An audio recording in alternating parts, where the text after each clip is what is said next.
ਮੁੱਖ ਮੰਤਰੀ ਪੰਜਾਬ ਚਰਨਜੀਤ ਸਿੰਘ ਚੰਨੀ ਨੇ ਮੀਡੀਆ ਨੂੰ ਦਿੱਤੀ ਜਾਣਕਾਰੀ। ਉਹਨਾਂ ਨੇ ਆਪਣਾ ਅਹੁਦਾ ਸੰਭਾਲਣ ਤੋਂ ਬਾਅਦ ਲੋਕ ਪੱਖੀ ਫੈਸਲੇ ਅਤੇ ਵਿਕਾਸ ਦੀ ਪਹਿਲ ਬਾਰੇ ਦਿੱਤੀ ਜਾਣਕਾਰੀ। ਸ਼ਹਿਰਾਂ ਦੇ ਵਿੱਚ ਗਰੀਬੀ ਦੇ ਵਿੱਚ ਮਿਡਲ ਕਲਾਸ ਫੈਮਿਲੀ 'ਚ ਰਹਿ ਕੇ ਆਪਣੇ ਪਿੰਡੇ ਤੇ ਹਟਾਈਆਂ, ਅਸੀਂ ਉਹਨਾਂ ਸਮੱਸਿਆਵਾਂ ਦਾ ਹੱਲ ਕਰਦੇ। ਪਰ ਇਹ ਗੁਰੂਆਂ ਪੀਰਾਂ ਫਕੀਰਾਂ ਦੀ ਸਿੱਖਿਆਵਾਂ ਦੇ ਨਾਲ ਅਸੀਂ ਚੱਲਦੇ। ਅਸੀਂ ਰੋਜ਼ ਕਹਿੰਦੇ ਆ ਨਾਨਕ ਨਾਮ ਚੜ੍ਹਦੀ ਕਲਾ, ਤੇਰੇ ਭਾਣੇ ਸਰਬੱਤ ਦਾ ਭਲਾ। ਸੋ ਉਸ ਸੋਚ ਨੂੰ ਲੈ ਕੇ ਉਹਨਾਂ ਸਿੱਖਿਆਵਾਂ ਤੇ ਅਮਲ ਕਰਦੇ ਹੋਏ, ਗੁਰੂਆਂ ਦੀ ਬਾਣੀ ਤੇ ਅਮਲ ਕਰਦੇ ਹੋਏ ਅਸੀਂ ਸਾਰਿਆਂ ਵਾਸਤੇ ਬਰਾਬਰਤਾ ਦੇ ਕੰਮ ਕਰਦੇ, ਸਾਰਿਆਂ ਵਾਸਤੇ ਕੰਮ ਕਰਦੇ, ਕਿਸੇ ਇੱਕ ਵਰਗ ਨਾਲ ਨਹੀਂ, ਇੱਕ ਧਰਮ ਨਾਲ ਨਹੀਂ ਜਾਂ ਕਿਸੇ ਨਾਲ ਨਹੀਂ। ਇਹ ਸਰਕਾਰ ਸਭ ਦੀ ਸਰਕਾਰ ਹੈ, ਆਮ ਲੋਕਾਂ ਦੀ ਸਰਕਾਰ ਹੈ ਔਰ ਗੁਰੂਆਂ ਦੀ ਨੇ ਜੋ ਮਾਡਲ ਦਿੱਤਾ ਉਹਦੇ ਮੁਤਾਬਕ ਚੱਲਦੀ ਹੈ। कहते भी ऐसा चाहूं राज में जहां मिले सबना को अन्न, छोटे बड़ो सब सम रहे, रविदास रहे प्रसन्न। ये जिहड़ी सरकार है सारियां दे विच समानता चाहुंदी है, समाज दे विच समानता चाहुंदी है। ऐसी समाज दे विच समानता लियाउणा चाहते, ये नहीं है कि एक घरां नूं जाई जावे सारा कुछ, ਵੱਡੇ ਹੀ ਸਾਰਾ ਕੁਝ ਲਈ ਜਾਣ, ਆਮ ਲੋਕਾਂ ਨੂੰ ਨਾ ਮਿਲੇ। ਇਸ ਕਰਕੇ ਕਹਿੰਦੇ ਰਘੁਕੁਲ ਰੀਤ ਸਦਾ ਚਲੀ ਆਈ, ਪ੍ਰਾਣ ਜਾਏ ਪਰ ਬਚਨ ਨਾ ਜਾਈ। ਮੈਂ ਇੱਕ ਗੱਲ ਕਹਿ ਦੇਣਾ ਚਾਹੁੰਦਾ, ਤੁਹਾਡੇ ਥਰੂ ਦੱਸਣਾ ਚਾਹੁੰਦਾ ਲੋਕਾਂ ਨੂੰ ਕਿ ਜੋ ਦਸ਼ਰਥ ਜੀ ਨੇ ਕਈ ਨਾਲ ਬਚਨ ਕੀਤੇ ਸੀ ਉਹਨਾਂ ਨੂੰ ਨਿਭਾਇਆ। ਉੱਥੇ ਗੱਲ ਚੱਲੀ ਕਿ ਰਘੁਕੁਲ ਰੀਤ ਸਦਾ ਚਲੀ ਆਈ, प्राण जाए पर बचन ना जाए। ऐसी जो लोगों को कहांगे वो करांगे, उहदे पर पहरा देवांगे, वो पूरा होएगा। कई कही जाते जी ये तो ऐलान ही करते हैं, एक ने कहता ये तो ऐलान जीत है जी, एक कहता जी मैं चैलेंज करना है, जीरो बिल दिखाओ, एक कहता जी इन्होंने बिजली एवें कही जाते माफ ही नहीं करे बिल। मैं थोनू अज सारिਆਂ ਨੂੰ ਇਸ ਕਰਕੇ ਬੁਲਾਇਆ ਤਾਂ ਕਿ मैं थोड़े थ्रू लोगों को दस सका कि जो असी ऐलान किए है, जो असी फैसले ले है वो लागू हो गए। जे कोई रहिंदा है तो वह अंडर प्रोसैस है, धोखा नहीं है। पंजाब दे विच 200 यूनिट तक 22 लाख लोगों के बिजली दे बिल पहले ही माफ है, जिन्हां दा 1 किलोवाट लोड है। उन्हां सारियां दे नहीं तो बहुत ज्यादा दे जीरो बिल आ रहे। आ मेरे पास बिल है, वैसे तो मैं 20 लाख बिल भी लिया सकता सी, इत्थे आ भर जाना सी सारा। मैं कहा पेपर वेस्ट करने की बजाय नमूना ले जांदे। इहदे विच आ इत्थे आ रहा जीरो, उन्हां दे कोई बकाया नहीं, कोई पैसा नहीं जाता, जीरो बिल जा रहा। उहदे आ बिल है मेरे कोल, जिन्हें देखने एक पार्टी का प्रधान उरे कह के गया जी एक भी जीरो बिल दिखावे। आ जा भाई मैं तेनों लखां दिखांदा है पंजाब दे विच, आओ तो सही ना, डिबेट कर लो, गल कर लो, लेकिन देखो और झूठ ना बोलो प्रेस कॉन्फ्रेंसां च। आ जीरो बिल वाले मेरे पास लखां बिल हैं जेड़े मैं उन्होंने दिखा सकदा। 200 यूनिट तक 1 किलोवाट वाले जेड़े कंज्यूमर हैं उन्हां दा साडा ऑलरेडी चल रहा है कि उन्हां दे 200 यूनिट माफ है। और ये अज दे नहीं है, पहला तो है, ऐसी रोके नहीं है, उसी तरह कंटिन्यू हो रहे। सो पहला मैं ये गल क्लीयर करना चाहता सी, जिन्होंने चैलेंज कराया सी वो आके जीरो बिल देखण। हुण मैं तुहानू सारे तां नहीं 50-60 फैसले तुहानू दिखावांगा जेड़े पंजाब सरकार ने लए। ਇੱਕ ਪਾਸੇ ਫੈਸਲਾ ਲਿਖਿਆ ਹੋਇਆ ਹੈ, ਨਾਲ ਨੋਟੀਫਿਕੇਸ਼ਨ ਲੱਗੀ ਵੀ ਹੈ ਜਿਹੜੀ ਸਰਕਾਰ ਵੱਲੋਂ ਜਾਰੀ ਕੀਤੀ ਹੈ, ਤੇ ਨਾਲ ਉਹ ਫੈਸਲਾ ਕਿਹਾ ਹੈ ਉਹ ਲਿਖਿਆ ਹੋਇਆ ਹੈ। ਫੈਸਲਾ ਕਿੰਨੀ ਤਰੀਕ ਨੂੰ ਲਿਆ ਗਿਆ, ਨੋਟੀਫਿਕੇਸ਼ਨ ਉਹਨੂੰ ਇੰਪਲੀਮੈਂਟ ਕਿੰਨੀ ਤਰੀਕ ਨੂੰ ਕਰਤਾ, ਤੇ ਨਾਲ ਕਿੰਨਾ ਲਾਭ ਹੋਇਆ ਤੇ ਉਹਦਾ ਕੀ ਫਾਇਦਾ ਹੋਇਆ, ਉਹ ਤੁਹਾਡੇ ਸਾਰਿਆਂ ਦੇ ਵਿਚਕਾਰ ਅੱਜ ਮੈਂ ਲਿਆਉਣਾ ਚਾਹੁੰਦਾ। ਮੈਂ ਆਪਣਾ ਰਿਪੋर्ट कार्ड पेश कर रहे हैं कि एक फैसले असी लए है और इंप्लीमेंट हुए है। जेड़े कही जाते जी ये तो ऐलान जीत है जी, ये तो फैसले रौला ही पाउंदे करते नहीं है, लागू नहीं होंदे। उन्होंने मैं कहना चाहता है कि मैं ऐलान जीत नहीं है, विश्वास जीत है। मैं लोगों के चरणों में बैठ के उन्होंने पैरों की धूड़ है, उन्होंने विश्वास जितना है और मैं जितदा है विश्वास कि मैं तुहाडे विचों है, तुहाडा मुंडा है, तुहाडे भी जम्मिया, तुहाडे च पढ़िया, टोबियां विच मैं इसदियां पूछां फड़ के नहाया। जिहड़ा आम जिन्हां नूं पता ही नहीं है कि पंजाब क्या है, वो पंजाब च आके साडे नाल आम आदमी दी गल्लां करदे आ। सानू डुप्लीकेट आम आदमी दसदे हो। इस करके सानू कह रहे हैं कि यह असलीयत तो दूर है, ये ऐलान ही करते हैं। ऐसी झूठ बोलण नालों छड्डना ठीक समझते हैं। एक भी गल वो नहीं करनी जिहड़ी नहीं हुंदी। जो मैं बोलदा है वो कानून बनता है और मैं वो बोलना जो लोगों की जरूरत है, जो लोगों को लोड़ है, जो आम आदमी नूं चाहिदा है, जो आम लोगों दे विच समस्या मैं उन्हां दा हल करदा है। ਤਾਂ ਹੀ ਤਾਂ ਹੁਣ ਗੱਲ ਚੱਲ ਪਈ ਹੈ ਕਿ ਘਰ ਘਰ ਦੇ ਵਿੱਚ ਚੱਲੀ ਗੱਲ, ਚੰਨੀ ਕਰਦਾ ਮਸਲੇ ਹੱਲ। ਮੈਂ ਉਹ ਮਸਲੇ ਤੁਹਾਨੂੰ ਦਿਖਾ ਰਿਹਾ ਜਿਹੜੇ ਅਸੀਂ ਹੱਲ ਕੀਤੇ ਹੈ। ਪਹਿਲਾ ਸਭ ਤੋਂ बढ़िया ਜਦ ਅਸੀਂ ਐਲਾਨ ਕੀਤਾ ਕਿ 2 ਕਿਲੋਵਾਟ ਤੱਕ ਦੇ ਜਿੰਨੇ ਵੀ ਪੰਜਾਬ ਦੇ ਵਿੱਚ ਮੀਟਰ ਲੱਗੇ ਹੋਏ ਆ ਲੋਡ ਵਾਲੇ, ਉਹਨਾਂ ਸਾਰਿਆਂ ਦੇ ਅਸੀਂ ਜੋ ਬਕਾਏ ਉਸ ਤਰੀਕ ਤੱਕ ਹੈ ਉਹ ਸਾਰੇ ਮਾਫ ਕਰ ਰਹੇ। ਇਹ फैसला 29 सितंबर ਨੂੰ ਹੋਇਆ। ਇਹਦੀ ਨੋਟੀਫਿਕੇਸ਼ਨ ਅਸੀਂ 22/11 ਨੂੰ ਸ਼ੁਰੂ ਜਾਰੀ ਕੀਤੀ ਹੈ, लेकिन उस दिन तक ਦੇ ਸਾਰੇ ਬਕਾਏ ਆ ਮੇਰੇ ਪਾਸ ਬਿੱਲ ਹੈ, ਇਹ ਲੋਕਾਂ ਦੇ ਘਰਾਂ ਚਲੇ ਗਏ ਹੈ। ਇਹਦੇ ਵਿੱਚ ਲਿਖਿਆ ਹੋਇਆ ਹੈ, ਤੁਹਾਨੂੰ ਮੈਂ ਬਿੱਲ ਦੇ ਦਾਂਗਾ।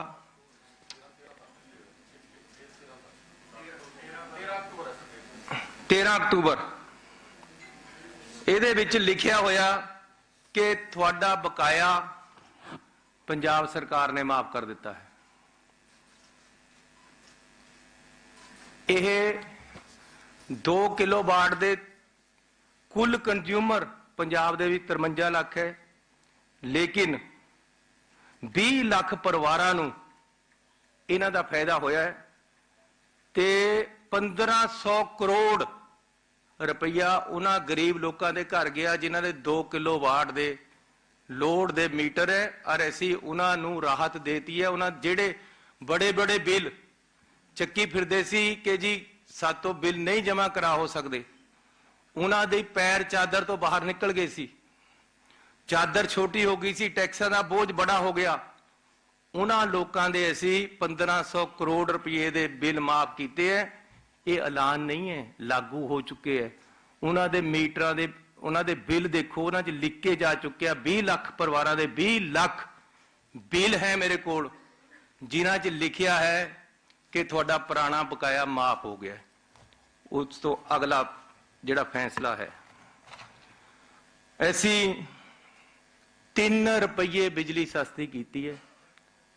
7 ਕਿਲੋਵਾਟ ਤੱਕ ਦੇ ਜਿਨ੍ਹਾਂ ਦੇ ਬਿਜਲੀ ਉਹ ਹੈ ਲੋਡ ਹੈ 7 ਕਿਲੋਵਾਟ ਵੀ, ਉਹਦੇ ਵਿੱਚ ਮੈਂ ਤੁਹਾਨੂੰ ਦੱਸ ਦੇਣਾ ਚਾਹੁੰਦਾ ਕਿ 68 ਲੱਖ ਬਿਜਲੀ ਕੰਜ਼ਿਊਮਰ ਆਉਂਦਾ, ਟੋਟਲ ਹੈਗਾ 72 ਲੱਖ, ਤੇ ਉਹਨਾਂ ਦੇ 3 ਕਿਲੋਵਾਟ ਤੱਕ ਦੇ 3 ਰੁਪਈਆ 7 ਕਿਲੋਵਾਟ ਤੱਕ ਦੇ ਲੋਡ ਵਾਲਿਆਂ ਦੇ 3 ਰੁਪਏ ਬਿਜਲੀ ਸਸਤੀ ਕਰਤੀ ਹੈ। ਪੰਜਾਬ ਦੇ ਵਿੱਚ ਬਿਜਲੀ ਅੱਜ ਪੂਰੇ ਹਿੰਦੁਸਤਾਨ ਨਾਲੋਂ ਸਸਤੀ ਹੈ। ਮੈਂ ਕਲੇਮ ਕਰ ਰਿਹਾ, ਜੇ ਕਿਸੇ ਨੂੰ ਕੋਈ ਸ਼ੱਕ ਹੈ ਤਾਂ ਦੂਰ ਕਰ ਲੇ। ਤੇ ਅਸੀਂ ਆ ਨਾਲ ਨੋਟੀਫਿਕੇਸ਼ਨ ਲੱਗਿਆ ਹੋਇਆ ਹੈ ਜਿਹੜਾ ਜਾਰੀ ਕਰ ਦਿੱਤਾ ਹੈ। ਇਹਦੇ ਵਿੱਚ ਭੁਲੇਖਾ ਪਾਇਆ ਜਾ ਰਿਹਾ ਹੈ। ਅਸੀਂ 1 ਨਵੰਬਰ ਤੋਂ ਬਿਜਲੀ ਸਸਤੀ ਕੀਤੀ ਹੈ। ਇਸ ਮਹੀਨੇ 'ਚ ਜਿਹੜੇ ਬਿੱਲ ਆਏ ਹੈ ਉਹ ਅਕਤੂਬਰ ਦੇ ਆਏ ਹੈ। ਇਹ ਅਕਤੂਬਰ ਦੇ ਬਿੱਲਾਂ ਵਿੱਚ ਕਹਿੰਦੇ ਜੀ ਇਹ ਤਾਂ ਸਸਤੀ ਨਹੀਂ ਹੋਈ, ਇਹ ਤਾਂ ਯਾਰ ਪੁਰਾਣਾ ਬਿੱਲ ਆਇਆ ਨਾ ਅਜੇ ਤਾਂ। ਜਦੋਂ ਇਸ ਮਹੀਨੇ ਦਾ ਤੇ ਅਗਲੇ ਮਹੀਨੇ ਦਾ 2 ਮਹੀਨੇ ਦਾ ਸਰਕਲ ਹੈ। ਇਹ ਸਰਕਲ ਨੇ 1 ਜਨਵਰੀ ਨੂੰ ਕੰਪਲੀਟ ਹੋਣਾ ਹੈ। ਜਿਹੜਾ 1 ਜਨਵਰੀ ਨੂੰ ਮੀਟਰ ਆਉਣਾ ਉਹਦੇ 'ਚ ਅਸਲੀ ਲਾਭ ਇਹਦਾ ਟੋਟਲ ਮਿਲਣਾ ਹੈ 2 ਮਹੀਨੇ ਦੇ ਸਰਕਲ ਦੇ ਵਿੱਚ। ਲੇਕਿਨ ਇਸ ਵਾਰ ਵੀ ਜਿਹੜੇ ਨਵੰਬਰ ਦੇ ਵਿੱਚ ਬਿੱਲ ਆਉਣ, ਦਸੰਬਰ ਦੇ ਵਿੱਚ ਬਿੱਲ ਆ ਰਹੇ, ਉਹਨਾਂ 'ਚ 1 ਮਹੀਨੇ ਦਾ ਲਾਭ ਮਿਲ ਗਿਆ। ਉਹ ਵੀ ਮੇਰੇ ਪਾਸ ਬਿੱਲ ਹੈਗੇ ਆ ਜਿਨ੍ਹਾਂ ਨੂੰ ਮਿਲ ਗਿਆ। 3 ਰੁਪਏ ਸਸਤੀ ਬਿਜਲੀ ਹਰ ਪਰਿਵਾਰ ਨੂੰ, ਹਰ ਵਰਗ ਦੇ ਲੋਕਾਂ ਨੂੰ ਪੰਜਾਬ ਦੇ ਵਿੱਚ ਮਿਲਣੀ ਸ਼ੁਰੂ ਹੋ ਗਈ ਹੈ 1 ਨਵੰਬਰ ਤੋਂ। ਜਦੋਂ 1 ਨਵੰਬਰ ਤੋਂ 30 ਨਵੰਬਰ ਤੱਕ ਜਾਂ 1 ਨਵੰਬਰ ਤੋਂ 30 ਦਸੰਬਰ ਤੱਕ ਦੇ ਬਿੱਲ ਆਉਣਗੇ, ਉਹਨਾਂ ਦੇ ਵਿੱਚ ਇਹ ਸਾਰਾ ਕੁਝ ਦਿਖੇਗਾ। ਬਿੱਲ ਅੱਧੇ ਰਹਿ ਜਾਣੇ ਔਰ ਇਹਦਾ ਨੋਟੀਫਿਕੇਸ਼ਨ ਨਾਲ ਲੱਗਿਆ ਹੋਇਆ ਹੈ। ਅਸੀਂ ਅਖਬਾਰ ਵਿੱਚ ਵੀ ਲਗਾਇਆ। ਨੋਟੀਫਿਕੇਸ਼ਨ ਦਾ ਬਾਅਦ ਵਿੱਚ ਹੀ ਹੋਣਾ ਸੀ, ਲੇਕਿਨ ਨੋਟੀਫਿਕੇਸ਼ਨ 'ਚ ਲਿਖਿਆ ਹੋਇਆ ਹੈ ਕਿ ਇਹ ਫੈਸਲਾ 1 ਨਵੰਬਰ ਤੋਂ ਲਾਗੂ ਹੈ। ਇਹ ਦੇਖੋ, ਇਸ ਫੈਸਲੇ ਅਨੁਸਾਰ ਸੋਧੀਆਂ ਹੋਈਆਂ ਬਿਜਲੀ ਦਰਾਂ ਹੇਠ ਲਿਖੇ ਅਨੁਸਾਰ 1/11/21 ਤੋਂ ਲਾਗੂ ਹੋਣਗੀਆਂ। ਪਿਛਲੀ 1 ਨਵੰਬਰ ਤੋਂ ਲਾਗੂ ਹੋ ਗਈਆਂ। ਨੋਟੀਫਿਕੇਸ਼ਨ ਆ ਲੱਗਿਆ ਹੋਇਆ ਹੈ। ਮੈਂ ਸਾਰੇ ਪੱਤਰਕਾਰਾਂ ਨੂੰ ਵੀ ਇਹਦੀ ਕਾਪੀ ਨਾਲ ਤੁਹਾਡੇ ਲਾ ਕੇ ਦੇਤੀ ਹੈ। ਅਗਲਾ ਫੈਸਲਾ ਬੜਾ ਰੌਲਾ ਪਿਆ ਹੋਇਆ ਸੀ, ਬਿਜਲੀ ਸਮਝੌਤੇ ਰੱਦ ਨਹੀਂ ਹੁੰਦੇ, ਕਰਦਾ ਨਹੀਂ ਹੈ ਕੋਈ। ਪਿਛਲੀ ਸਰਕਾਰ ਨੇ 4.5 ਸਾਲ ਲਾ ਤੇ ਸਾਡੀ ਨਹੀਂ, ਤੇ ਉਸ ਤੋਂ ਪਹਿਲਾਂ ਵਾਲਿਆਂ ਨੇ ਗਲਤ ਸਮਝੌਤੇ ਕੀਤੇ। ਐਸੀ ਵਿਧਾਨ ਸਭਾ ਦਾ ਸਪੈਸ਼ਲ ਸੈਸ਼ਨ ਬੁਲਾ ਕੇ ਬਿਜਲੀ ਦੇ ਸਮਝੌਤੇ ਰੱਦ ਕਰ ਦਿੱਤੇ। ਔਰ ਤੁਸੀਂ ਵੀ ਜਾਣਦੇ ਹੋ ਰੱਦ ਹੋ ਗਏ ਹੈ। ਇਹਦਾ ਜਿਹੜਾ ਬਿੱਲ ਹੈ ਉਹ ਗਵਰਨਰ ਸਾਹਿਬ ਨੂੰ ਚਲਾ ਗਿਆ ਹੈ ਤੇ ਅਸੀਂ ਸੈਸ਼ਨ ਬੁਲਾ ਕੇ ਰੱਦ ਕਰ ਦਿੱਤੇ। ਅਗਲਾ,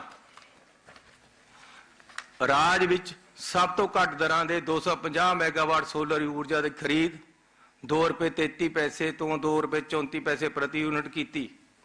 ਸਤਿਕਾਰਯੋਗ ਪੱਤਰਕਾਰ ਵੀਰੋ, ਜਿਹੜੀ ਬਾਦਲਾਂ ਨੇ ਬਿਜਲੀ ਖਰੀਦੀ ਸੀ ਉਹਦਾ ਰੇਟ ਪਤਾ ਕਿਆ ਸੀ?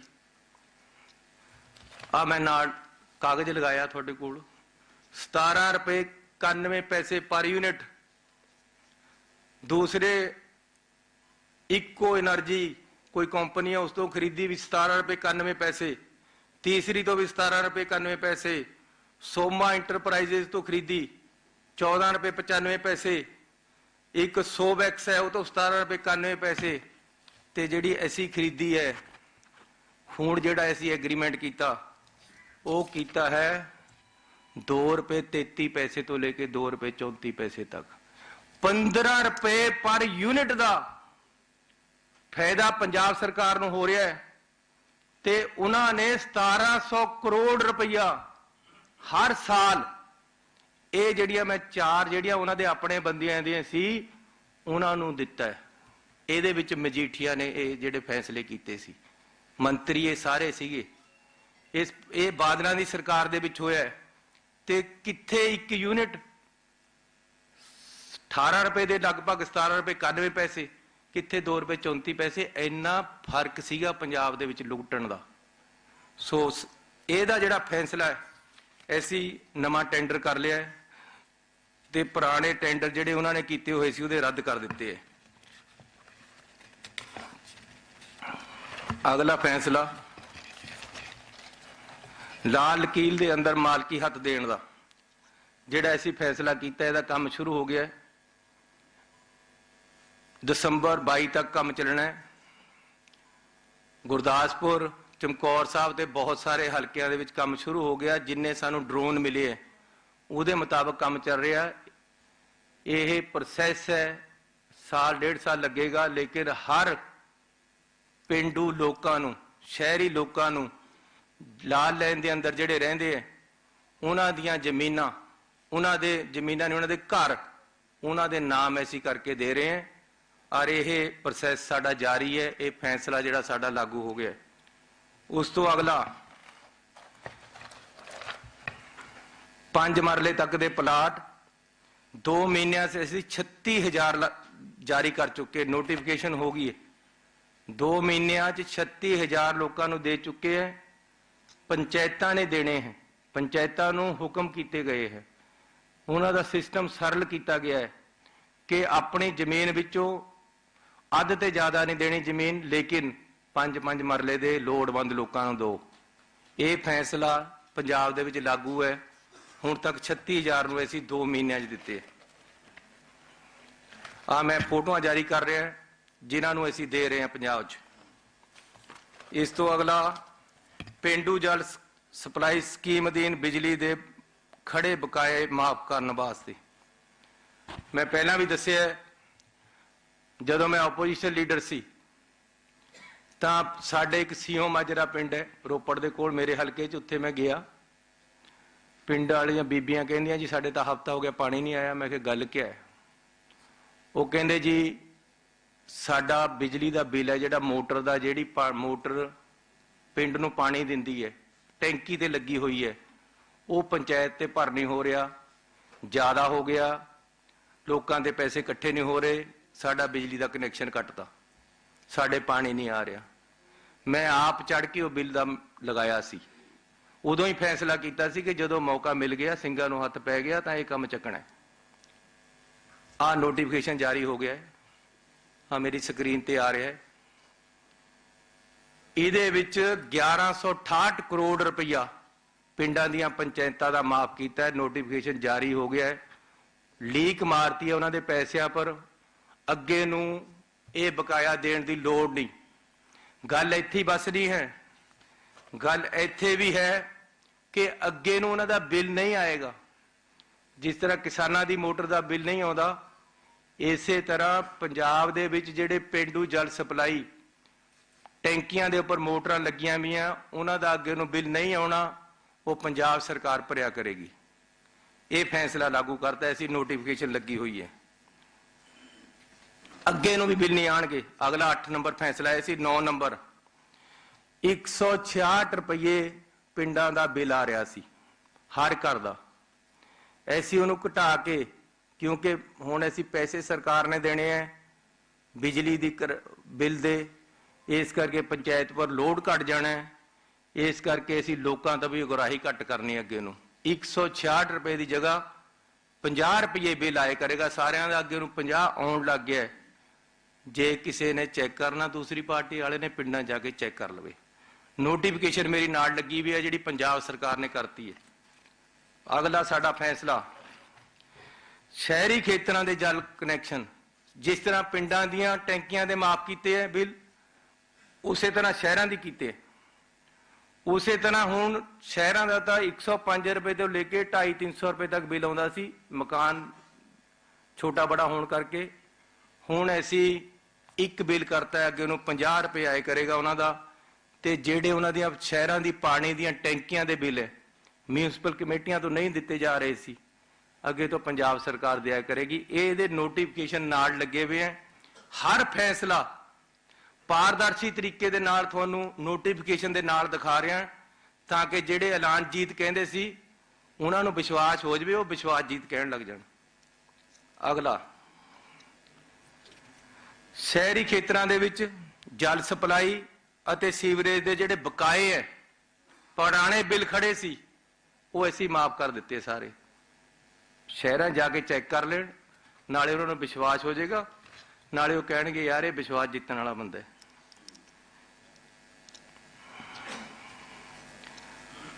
ਇਹ ਮੈਂ ਤੁਹਾਨੂੰ ਦੱਸਦਾ 12 ਨੰਬਰ ਫੈਸਲਾ ਹੈ ਸਾਡਾ ਕਿ 105 ਤੋਂ ਲੈ ਕੇ 250 ਰੁਪਏ ਤੱਕ ਬਿੱਲ ਆਉਂਦਾ ਸੀ ਸ਼ਹਿਰਾਂ ਦੇ ਵਿੱਚ, ਅੱਗੇ ਨੂੰ 50 ਰੁਪਏ ਆਏ ਕਰੇਗਾ ਤੇ ਆਉਣਾ ਸ਼ੁਰੂ ਹੋ ਗਿਆ ਹੈ। ਨੋਟੀਫਿਕੇਸ਼ਨ ਨਾਲ ਲੱਗੀ ਹੋਈ ਹੈ ਲੋਕਲ ਬੋਡੀ ਦੀ। 13 ਨੰਬਰ ਮੈਂ ਤੁਹਾਨੂੰ ਬੋਲਤਾ 50 ਰੁਪਏ ਬਿੱਲ ਆਏ ਕਰੇਗਾ। 14 ਨੰਬਰ ਨਗਰ ਸੁਧਾਰ ਟਰਸਟਾਂ ਦੇ ਜਿਹੜੇ ਬਕਾਏ ਸੀ, ਜੇ ਕਿਸੇ ਦੀ ਇਨਹਾਂਸ ਹੋ ਗਿਆ ਪਲਾਟ ਦਾ ਰੇਟ ਤਾਂ ਉਹਨੂੰ 15% ਵਿਆਜ ਲੱਗਦਾ ਸੀ, ਅਸੀਂ ਘਟਾ ਕੇ 7.5 ਕਰ ਦਿੱਤਾ ਹੈ ਤੇ ਨਾਲ ਨੋਟੀਫਿਕੇਸ਼ਨ ਲਗਾਤੀ ਹੈ। ਆਹ ਨੋਟੀਫਿਕੇਸ਼ਨ ਦੀ ਸਾਰੀ ਡਿਟੇਲ ਹੈ, ਇਹ ਤੁਸੀਂ ਨੋਟ ਕਰ ਲਓ। 15 ਨੰਬਰ ਜਿਹੜੀਆਂ ਅਨਆਥੋਰਾਈਜ਼ਡ अपना जिमें मेरा कोई घर है वो मैं ऊपर छत लिया लेकिन मेरे पास परमिशन नहीं, मैं कोई बेड़ा छत लिया मेरे को कोई परमिशन नहीं, ਜਿਹੜੇ ਕੰਪਾਊਂਡੇਬਲ नहीं सी ਉਹਨਾਂ ਨੂੰ ਕੰਪਾਊਂਡੇਬਲ ਬਣਾ ਕੇ ਸ਼ਹਿਰ ਦੇ ਲੋਕਾਂ ਨੂੰ ਰਾਹ ਦਿੱਤੀ ਹੈ ਕਿ ਉਹਨਾਂ ਨੂੰ ਕਮੇਟੀ ਪਾਸ ਕਰ ਸਕਦੀ ਹੈ। ਉਹ ਅਸੀਂ ਕਾਨੂੰਨ ਪਾਸ ਕਰਤਾ ਵਿਧਾਨ ਸਭਾ ਦੇ ਵਿੱਚ ਤੇ ਪਿਛਲੀ ਵਿਧਾਨ ਸਭਾ 'ਚ ਪਾਸ ਹੋ ਗਿਆ, ਉਹਦੀ ਡਿਟੇਲ ਸਾਰੀ ਮੈਂ ਨਾਲ ਦੇਤੀ ਹੈ। ਬਸੇਰਾ ਸਕੀਮ ਪੰਜਾਬ ਦੇ ਵਿੱਚ ਸ਼ਹਿਰਾਂ ਦੇ ਵਿੱਚ ਜਿਹੜੇ ਗਰੀਬ ਲੋਕ ਸਲਮ ਏਰੀਆ 'ਚ ਰਹਿੰਦੇ ਆ, ਪੰਚਾਇਤ ਦੀਆਂ ਜ਼ਮੀਨਾਂ ਤੇ ਜਾਂ ਸ਼ਹਿਰ ਦੀਆਂ ਜ਼ਮੀਨਾਂ ਤੇ ਉਹ ਉਹਨਾਂ ਦੇ ਨਾਮ ਕਰ ਰਹੇ ਸੀ। ਇਹ ਸਕੀਮ ਸ਼ੁਰੂ ਕਰਤੀ ਹੈ, ਨੋਟੀਫਿਕੇਸ਼ਨ ਹੋ ਗਈ ਹੈ, 80,000 ਪਰਿਵਾਰਾਂ ਦੀ ਸ਼ਨਾਖਤ ਹੋਈ ਹੈ ਜਿਨ੍ਹਾਂ ਨੂੰ ਅਸੀਂ ਦੇੜੇ ਹੈ। ਉਹਨਾਂ ਚੋਂ 12,428 ਲੋਕਾਂ ਨੂੰ ਦੇ ਚੁੱਕੇ ਹੈ। ਦੀਵਾਲੀ ਵਾਲੇ ਦਿਨ ਮੈਂ ਜਾਰੀ ਕੀਤੇ ਹੈ, ਉਹਨਾਂ ਦੀਆਂ ਫੋਟੋਆਂ ਵੀ ਤੁਹਾਨੂੰ ਨਾਲ ਦਿਖਾ ਰਿਹਾ ਜਿਨ੍ਹਾਂ ਨੂੰ ਅਸੀਂ ਦਿੱਤੇ ਹੈ। ਮੈਂ ਆਪ ਜਾ ਕੇ ਨਾਲੇ ਅਗਲੇ ਦੇ ਦੀਵਾਲੀ ਦੇ ਵਾਲੇ ਦਿਨ ਦੀਵਾ ਬਾਲਿਆ ਤੇ ਨਾਲ ਉਹਨਾਂ ਨੂੰ ਨਾਲ ਹੀ ਉਹਨਾਂ ਦੀ ਜਿਹੜੀ ਝੁੰਗੀ ਝੌਂਪੜੀ ਘਰ ਹੈ ਉਹਨਾਂ ਦੇ ਨਾਮ ਕਰਕੇ ਸਰਟੀਫਿਕੇਟ ਦੇਤਾ। ਇਹ ਫੋਟੋਆਂ ਨਾਲ ਜਾ ਰਹੀ ਹੈ। ਐਵੇਂ ਯਾਰ ਇਹ ਗੱਲਾਂ ਮਾਰੀ ਜਾਂਦੇ ਐ, ਕੋਈ ਮੈਨੂੰ ਫੈਸਲਾ ਦਿਖਾਵੇ ਤਾਂ ਸਹੀ ਕਿਹੜਾ ਹੋਇਆ ਨਹੀਂ। ਮੈਂ ਹੱਦ ਹੈ, ਸੱਚ ਨੇ ਤਾਂ ਸੱਚ ਕੇ ਉਹ ਕਹਿੰਦਾ ਵੀ ਸੱਚੇ ਮਾਰਗ ਚੱਲਦੇ ਆ ਉਸਤਤ ਕਰੇ ਜਹਾਨ। ਮੈਂ ਤਾਂ ਗੁਰੂਆਂ ਪੀਰਾਂ ਫਕੀਰਾਂ ਦੀਆਂ ਗੱਲਾਂ ਤੇ ਚੱਲਦਾ, ਇਹ ਲੋਕਾਂ ਦੀਆਂ ਗੱਲਾਂ ਤੇ ਥੋੜ੍ਹਾ ਚੱਲਣਾ। ਮੈਂ ਸਾਡੀ ਸਰਕਾਰ ਇਹ ਲੋਕਾਂ ਦੀ ਸਰਕਾਰ ਹੈ, ਇਹ ਲੋਕਾਂ ਦੇ ਫੈਸਲੇ ਲਾਗੂ ਕਰ ਰਹੀ ਹੈ ਔਰ ਉਹ ਕਰ ਰਹੀ ਹੈ। ਹੁਣ ਤਕਲੀਫ ਇਹਨਾਂ ਨੂੰ ਇਹੀ ਹੈ, ਹੋਰ ਕੁਝ ਕਹਿਣ ਨੂੰ ਨਹੀਂ ਸੀ ਮਿਲਿਆ। ਕਹਿੰਦੇ ਜੀ ਤਾਂ ਐਲਾਨ ਹੋ ਨਹੀਂ ਰਿਹਾ। ਤਾਂ ਮੈਂ ਅੱਜ ਤੁਹਾਨੂੰ ਬੁਲਾਇਆ ਕਿ ਯਾਰ ਲੋਕਾਂ ਨੂੰ ਦੱਸ ਦਿਓ। ਇਹ ਭੰਬਲ ਭੂਸੇ ਪਾਉਣ ਦੀ ਕੋਸ਼ਿਸ਼ ਕਰਦੇ ਪਰ ਲੋਕ ਬੜੇ ਸਿਆਣੇ ਹੈ, ਪਤਾ ਲੱਗ ਗਿਆ ਹੁਣ ਕੋਈ ਇਹਨਾਂ ਨੂੰ ਸੁਣਦਾ ਨਹੀਂ, ਕੋਈ ਸੁਣਾਉਂਦਾ ਨਹੀਂ ਨਾ, ਤੇ ਇਸ ਕਰਕੇ ਗੱਲਾਂ ਕਰਦੇ। ਅਗਲੀ ਗੱਲ 17 ਨੰਬਰ ਫੈਸਲਾ, ਪੰਜਾਬ ਸਰਕਾਰ ਬੋਰਡ ਅਧੀਨ ਸਾਰੀਆਂ ਨੌਕਰੀਆਂ ਲਈ 10ਵੀਂ ਪੱਧਰ ਤੱਕ ਪੰਜਾਬੀ ਲਾਜ਼ਮੀ ਕਰਤੀ। ਪਹਿਲਾਂ ਸੀਗਾ ਕਿ ਜੀ ਚਾਹੇ ਬਾਅਦ ਚ 10ਵੀਂ ਕਰ ਲਓ ਨੌਕਰੀ ਮਿਲ ਜਾਂਦੀ ਸੀ। ਪੰਜਾਬ ਦੇ ਨੌਜਵਾਨਾਂ ਨੂੰ ਇਹ ਨੌਕਰੀ ਮਿਲੇ ਇਹਦੇ ਵਾਸਤੇ ਕੀਤਾ ਕਿ 10ਵੀਂ ਤੱਕ ਪਹਿਲਾਂ ਪੜ੍ਹਾਈ ਕੀਤੀ ਹੋਣੀ ਚਾਹੀਦੀ ਪੰਜਾਬ ਦੀ, ਪੰਜਾਬੀ ਦੀ, ਤੇ ਨਾਲ ਇਹ ਬੋਰਡਾਂ ਵਿੱਚ ਲਾਗੂ ਨਹੀਂ ਸੀ, ਕਾਰਪੋਰੇਸ਼ਨਾਂ 'ਚ ਲਾਗੂ ਨਹੀਂ ਸੀ, ਸਰਕਾਰੀ ਅਦਾਰਿਆਂ ਤੋਂ ਗੈਰ ਸਰਕਾਰੀ ਅਦਾਰਿਆਂ 'ਚ ਲਾਗੂ ਨਹੀਂ ਸੀ। ਉਹ ਅਸੀਂ ਇਸ ਨੂੰ ਗੈਰ ਸਰਕਾਰੀ ਅਦਾਰਿਆਂ ਵਿੱਚ ਵੀ ਲਾਗੂ ਕਰਤਾ ਕਾਨੂੰਨ ਨੂੰ। 18 ਨੰਬਰ ਫੈਸਲਾ, ਹਰ ਜ਼ਿਲ੍ਹੇ 'ਚ ਅੰਬੇਦਕਰ ਭਵਨ ਬਣਾ ਰਹੇ हैं, 6 ਜ਼ਿਲ੍ਹਿਆਂ 'ਚ ਹੈ ਨਹੀਂ ਸੀ, ਉਹਨਾਂ ਦੇ ਟੈਂਡਰ ਲੱਗ ਰਹੇ ਹੈ, ਬਣਨਾ ਸ਼ੁਰੂ ਹੋ ਜਾਏਗਾ। 19 ਨੰਬਰ ਫੈਸਲਾ, ਭਗਵਾਨ ਪਰਸ਼ੂਰਾਮ ਜੀ ਦਾ ਫਗਵਾੜੇ ਦੇ ਵਿੱਚ ਮੰਦਿਰ ਹੈ, ਖਾਟੀ ਮੰਦਿਰ, ਉੱਥੇ 10 ਕਰੋੜ ਰੁਪਏ ਦਾ ਨਗਦ ਚੈੱਕ ਦੇ ਕੇ ਆਏ ਜਿਹੜੇ ਕਹਿੰਦੇ ਫੈਸਲੇ ਲਾਗੂ ਨਹੀਂ ਹੁੰਦੇ। 10 ਕਰੋੜ ਰੁਪਏ ਦਾ ਮੌਕੇ ਪਰ ਚੈੱਕ ਦੇ ਕੇ ਆਇਆ। ਔਰ ਉਸ ਜਿਹੜੀ ਕਿ ਬਹੁਤ ਹੀ ਅੱਛੀ ਧਾਰਮਿਕ ਜਗ੍ਹਾ ਹੈ ਜਿੱਥੇ ਤਪੱਸਿਆ ਕੀਤੀ ਹੈ ਪਰਸ਼ੂਰਾਮ ਜੀ ਨੇ, ਉਹ ਜਗ੍ਹਾ ਨੂੰ ਮੈਂ ਆਪਣੇ ਧੰਨ ਭਾਗ ਸਮਝ ਰਿਹਾ ਸਰਕਾਰ ਦੇ ਕਿ ਅਸੀਂ ਉਸ ਨੂੰ ਵਧੀਆ ਬਣਾਉਣ ਵਿੱਚ ਯੋਗਦਾਨ ਪਾਇਆ। 10 ਕਰੋੜ ਦਾ ਚੈੱਕ ਦੇ ਕੇ ਆਇਆ, ਉੱਥੇ ਮੌਕੇ ਪਰ ਦੇ ਦਿੱਤਾ ਹੈ।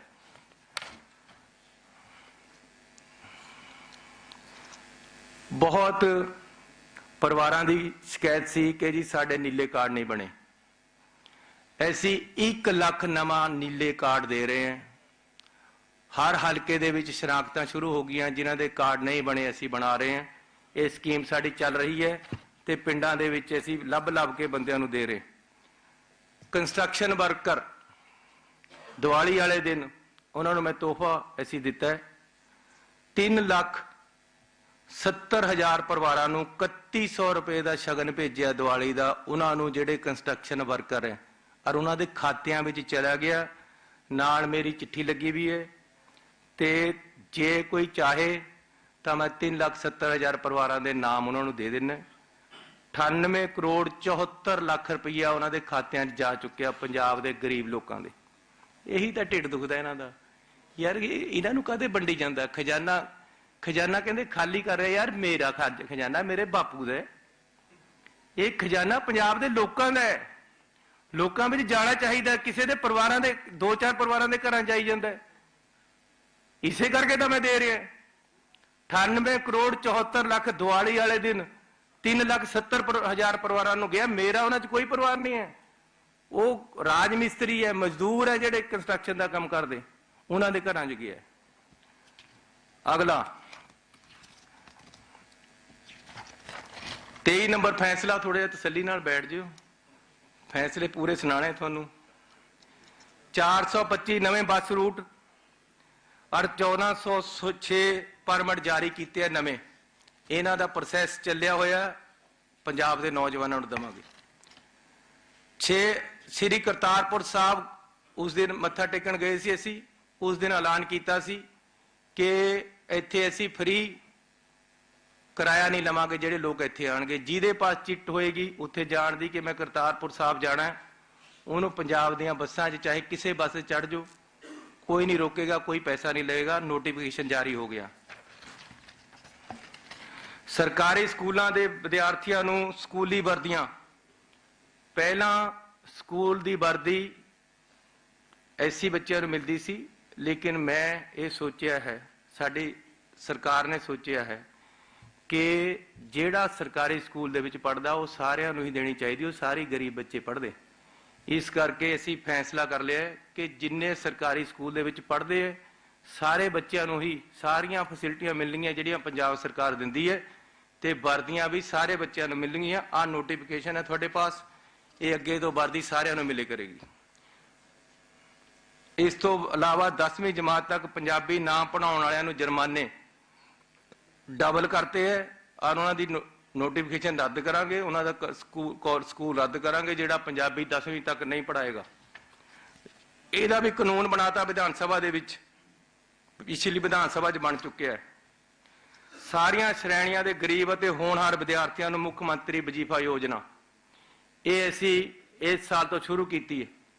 ਪਹਿਲਾਂ ਮੇਰੇ ਪਾਸ ਟੈਕਨੀਕਲ ਐਜੂਕੇਸ਼ਨ ਡਿਪਾਰਟਮੈਂਟ ਸੀ, ਮੈਂ ਉਹਦੇ ਵਿੱਚ ਕੀਤੀ ਸੀ ਸ਼ੁਰੂ। ਜੇ ਕਿਸੇ ਵੀ ਬੱਚੇ ਦੇ ਕਿਸੇ ਵੀ ਵਰਗ ਦਾ ਹੈ 60 ਤੋਂ 70% ਤੱਕ ਨੰਬਰ ਆਉਂਦੇ ਆ ਤਾਂ ਉਹਦੀ 70% ਫੀਸ ਮਾਫ ਹੋਇਆ ਕਰੇਗੀ। ਜੇ 70% ਤੋਂ 80% ਤੱਕ ਨੰਬਰ ਆਉਂਦੇ ਆ ਤਾਂ ਉਹਦੀ 80% ਤੱਕ ਸਰਕਾਰੀ ਸਕੂਲਾਂ, ਕਾਲਜਾਂ, ਯੂਨੀਵਰਸਿਟੀਆਂ 'ਚ ਫੀਸ ਮਾਫ ਹੋਏਗੀ। ਜਿਹਦੇ 80 ਤੋਂ 90% ਤੱਕ ਨੰਬਰ 10ਵੀਂ 'ਚ ਆਉਂਦੇ ਆ ਉਹਦੀ 90% ਫੀਸ ਮਾਫ ਹੋਏਗੀ। ਜਿਹੜਾ 90% ਤੋਂ ਉੱਪਰ ਨੰਬਰ ਲੈ ਲੇਗਾ ਉਹਦੀ 100% ਸਕੂਲਾਂ ਦੇ ਵਿੱਚ, ਕਾਲਜਾਂ ਦੇ ਵਿੱਚ ਮਾਫ ਹੋਏਗੀ ਤੇ ਯੂਨੀਵਰਸਿਟੀਆਂ 'ਚ, ਸਰਕਾਰੀਆਂ ਦੇ ਵਿੱਚ। ਇਹ ਉਹਨਾਂ ਹੋਣਹਾਰ ਬੱਚਿਆਂ ਵਾਸਤੇ ਜਿਹਦੇ ਨਾਲ ਮੈਂ ਬੱਚਿਆਂ ਨੂੰ ਉਤਸ਼ਾਹਿਤ ਕਰਨਾ ਚਾਹੁੰਦਾ, ਉਹਨਾਂ ਦੇ ਮਾਪਿਆਂ ਨੂੰ ਉਤਸ਼ਾਹਿਤ ਕਰਨਾ ਚਾਹੁੰਦਾ ਕਿ ਉਹ ਬੱਚਿਆਂ ਨੂੰ ਪੜ੍ਹਾਉਣ, ਉਹਨਾਂ ਦੇ ਨੰਬਰ ਅੱਛੇ ਆਉਣ। ਅੱਛੇ ਨੰਬਰ ਵਾਲਿਆਂ ਦੀ ਚਾਹੇ ਉਹ ਕਿਸੇ ਵਰਗ ਦੇ ਹੈ ਫੀਸਾਂ ਮਾਫ ਹੋਣਗੀਆਂ। ਮੈਂ ਇਹ ਪਾਇਲਟ ਪ੍ਰੋਜੈਕਟ ਕਰਕੇ ITI ਦੇ ਵਿੱਚ ਦੇਖਿਆ ਸੀ। ਸਾਡੀ ITIਆਂ 'ਚ 100%, ਪੋਲੀਟੈਕਨਿਕ ਕਾਲਜਾਂ 'ਚ 80% ਐਡਮਿਸ਼ਨ ਹੋ ਗਈ ਸੀ ਜਿਹੜੀ 40% ਸੀਗੀ। ਔਰ ਸਾਡੇ ਪਾਸ ਸਟਾਫ ਵੀ ਅੱਛਾ ਆਉਣ ਲੱਗ ਗਿਆ ਸੀ। ਉਹ ਹੁਣ ਪੂਰੇ ਪੈਨ ਪੰਜਾਬ 'ਚ ਲਾਗੂ ਕਰ ਰਿਹਾ ਐਸੇ, ਉਹਨੂੰ ਸਾਰੇ ਹੀ ਲਗਭਗ ਅੱਛੇ ਬੱਚਿਆਂ ਨੂੰ, ਪੰਜਾਬ ਦਿਆਂ ਨੂੰ ਇਹਦਾ ਫੀਸਾਂ ਦਾ ਫਾਇਦਾ ਹੋਣਾ। ਫੀਸਾਂ ਉਹਨਾਂ ਦੀਆਂ 60% ਵੀ ਜੇ ਨੰਬਰ ਆ ਗਏ ਤਾਂ 60% ਤਾਂ ਐਸੀ ਦੇਣੀ, ਜਿੰਨੇ ਜਿੰਨੇ ਨੰਬਰ ਲਈ ਜਾਣਗੇ ਫੀਸਾਂ ਘਟਣਗੀਆਂ। ਸਹਾਇਤਾ ਪ੍ਰਾਪਤ, ਮੈਂ ਖਾਲਸਾ ਸਕੂਲ ਖਰੜ ਦੇ ਵਿੱਚ ਪੜ੍ਹਿਆ, ਉਹ ਏਡਡ ਸਕੂਲ ਹੈ। ਮੈਂ ਇਹਨਾਂ ਨੂੰ ਮੁੜ ਤੇ ਉਜਾਗਰ ਕਰਨਾ ਚਾਹੁੰਦਾ। ਇਹ ਬੈਠ ਰਹੇ ਹੈ ਸਕੂਲ, ਇਸ ਕਰਕੇ ਪਹਿਲਾਂ ਮੈਂ ਉਹਨਾਂ ਦੇ ਟੀਚਰਾਂ ਦੀ ਸੁਣਵਾਈ ਸ਼ੁਰੂ ਕੀਤੀ ਹੈ। ਅੱਗੇ ਕਾਨੂੰਨ ਲੈ ਕੇ ਆ ਰਿਹਾ ਹੈ ਕਿ ਉਹਨਾਂ ਦੇ ਟੀਚਰ ਰੱਖਣੇ ਦੀ ਹੋਰ ਸਾਰੀ ਵਿਵਸਥਾ ਉਹ ਬਾਅਦ ਦੇ ਵਿੱਚ ਕਾਨੂੰਨ ਲੈ ਕੇ ਆ ਰਿਹਾ। ਅਜੇ ਇਹ ਹੈ ਕਿ ਉਹਨਾਂ ਦੇ ਟੀਚਰ ਜਿਹੜੇ 10,000 ਹੈ ਉਹਨਾਂ ਦੀ DC ਦੇ ਦਫ਼ਤਰ ਦੇ ਵਿੱਚ ਸੁਣਵਾਈ ਹੋ ਸਕਦੀ ਹੈ, ਕਾਨੂੰਨ ਲਾਗੂ ਕਰਤਾ ਹੈ। ਭਗਵਾਨ ਪਰਸ਼ੂਰਾਮ ਜੀ ਦੀ chair Punjab state open university ਪਟਿਆਲੇ ਵਿੱਚ ਸਥਾਪਿਤ ਕਰ ਰਹੇ ਹੈ, ਨੋਟੀਫਿਕੇਸ਼ਨ ਨਾਲ ਲੱਗਿਆ ਹੋਇਆ। ਪੰਜਾਬੀ ਯੂਨੀਵਰਸਿਟੀ 'ਚ ਗੁਰੂ ਰਵਿਦਾਸ ਜੀ ਦੀ ਚੇਅਰ, ਭਗਵਾਨ ਵਾਲਮੀਕ ਜੀ ਦੀ ਚੇਅਰ ਤੇ ਸੰਤ ਕਬੀਰ ਜੀ ਦੀ ਚੇਅਰ ਅਸੀਂ ਪੰਜਾਬੀ ਯੂਨੀਵਰਸਿਟੀ 'ਚ ਸਥਾਪਿਤ ਕਰ ਰਹੇ ਹਾਂ, ਨਾਲ ਨੋਟੀਫਿਕੇਸ਼ਨ ਲੱਗਿਆ ਹੋਇਆ। ਗੁਰੂ ਨਾਨਕ ਦੇਵ ਯੂਨੀਵਰਸਿਟੀ ਅੰਮ੍ਰਿਤਸਰ ਦੇ ਵਿਖੇ ਭਾਈ ਜੀਵਨ ਸਿੰਘ ਜੀ, ਜਿਨ੍ਹਾਂ ਨੂੰ ਭਾਈ ਜੈਤਾ ਜੀ ਦੇ ਨਾਮ ਤੇ ਵੀ ਜਾਣਿਆ ਜਾਂਦਾ ਹੈ, ਅਤੇ ਮੱਖਣ ਸ਼ਾਹ ਲਵਾਣਾ ਜੀ ਦੀ 2 ਚੇਅਰਾਂ ਗੁਰੂ ਨਾਨਕ ਦੇਵ ਯੂਨੀਵਰਸਿਟੀ ਦੇ ਵਿੱਚ ਸਥਾਪਿਤ ਕਰ ਰਹੇ ਹਾਂ, ਕਰ ਦਿੱਤੀਆਂ, ਨਾਲ ਨੋਟੀਫਿਕੇਸ਼ਨ ਲੱਗਿਆ ਹੋਇਆ ਹੈ। 100 ਕਰੋੜ ਰੁਪਏ ਦੀ ਲਾਗਤ ਦੇ ਨਾਲ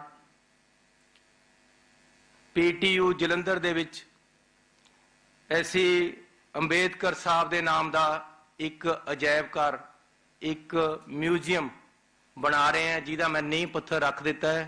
100 करोड़ रुपए ਵੱਖਰਾ कर ਦਿੱਤੇ है। 10 एकड़ ਜ਼ਮੀਨ PTU ਦੀ ਲੈ ਕੇ ਵੱਖਰੀ ਕਰ ਦਿੱਤੀ ਹੈ।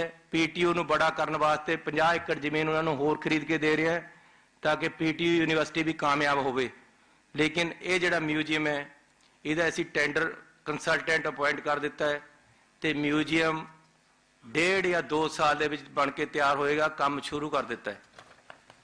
ਅੰਬੇਦਕਰ ਸਾਹਿਬ ਜਿਹੜੇ ਕਿ ਪੂਰੇ ਦੇਸ਼ ਦਾ ਜਿਨ੍ਹਾਂ ਨੇ ਸੰਵਿਧਾਨ ਦੇ ਨਿਰਮਾਤਾ ਹੈ, ਉਹਨਾਂ ਦੀਆਂ ਫਿਲਾਸਫੀ ਨੂੰ, ਉਹਨਾਂ ਦੀ ਸਿੱਖਿਆਵਾਂ ਨੂੰ, ਉਹਨਾਂ ਦੇ ਜੀਵਨ ਨੂੰ ਦਰਸਾਉਂਦਾ ਹੋਇਆ ਕਿਸ ਤਰੀਕੇ ਨਾਲ ਇੱਕ ਗਰੀਬ ਪਰਿਵਾਰ ਚੋਂ ਉੱਠ ਕੇ ਉਹਨਾਂ ਨੇ, ਜਿਨ੍ਹਾਂ ਨੂੰ ਟੋਬੇ ਛੱਪੜਾਂ ਵਿੱਚ ਨਹਾਉਣ ਦੀ ਇਜਾਜ਼ਤ ਨਹੀਂ ਸੀ, ਜਿਨ੍ਹਾਂ ਨੂੰ ਪਾਣੀ ਪੀਣ ਦੀ ਇਜਾਜ਼ਤ ਨਹੀਂ ਸੀ, ਜਿਨ੍ਹਾਂ ਨੂੰ ਮੰਦਿਰਾਂ ਦੇ ਵਿੱਚ ਜਾਣ ਦੀ ਇਜਾਜ਼ਤ ਨਹੀਂ ਸੀ, ਉਹਨਾਂ ਚੋਂ ਉੱਠ ਕੇ ਉਹਨਾਂ ਨੇ ਦੇਸ਼ ਦਾ ਸੰਵਿਧਾਨ ਲਿਖਣ ਤੱਕ ਦੀ ਜਿਹੜੀ ਉਹਨਾਂ ਦੀ ਟੋਟਲ ਦੌੜ ਹੈ, ਟੋਟਲ ਜੀਵਨ ਹੈ, ਉਸ ਨੂੰ ਦਰਸਾਉਂਦਾ ਇਹ ਮਿਊਜ਼ੀਅਮ ਅਸੀਂ PTU ਜਲੰਧਰ ਦੇ ਵਿੱਚ ਬਣਾ ਰਹੇ।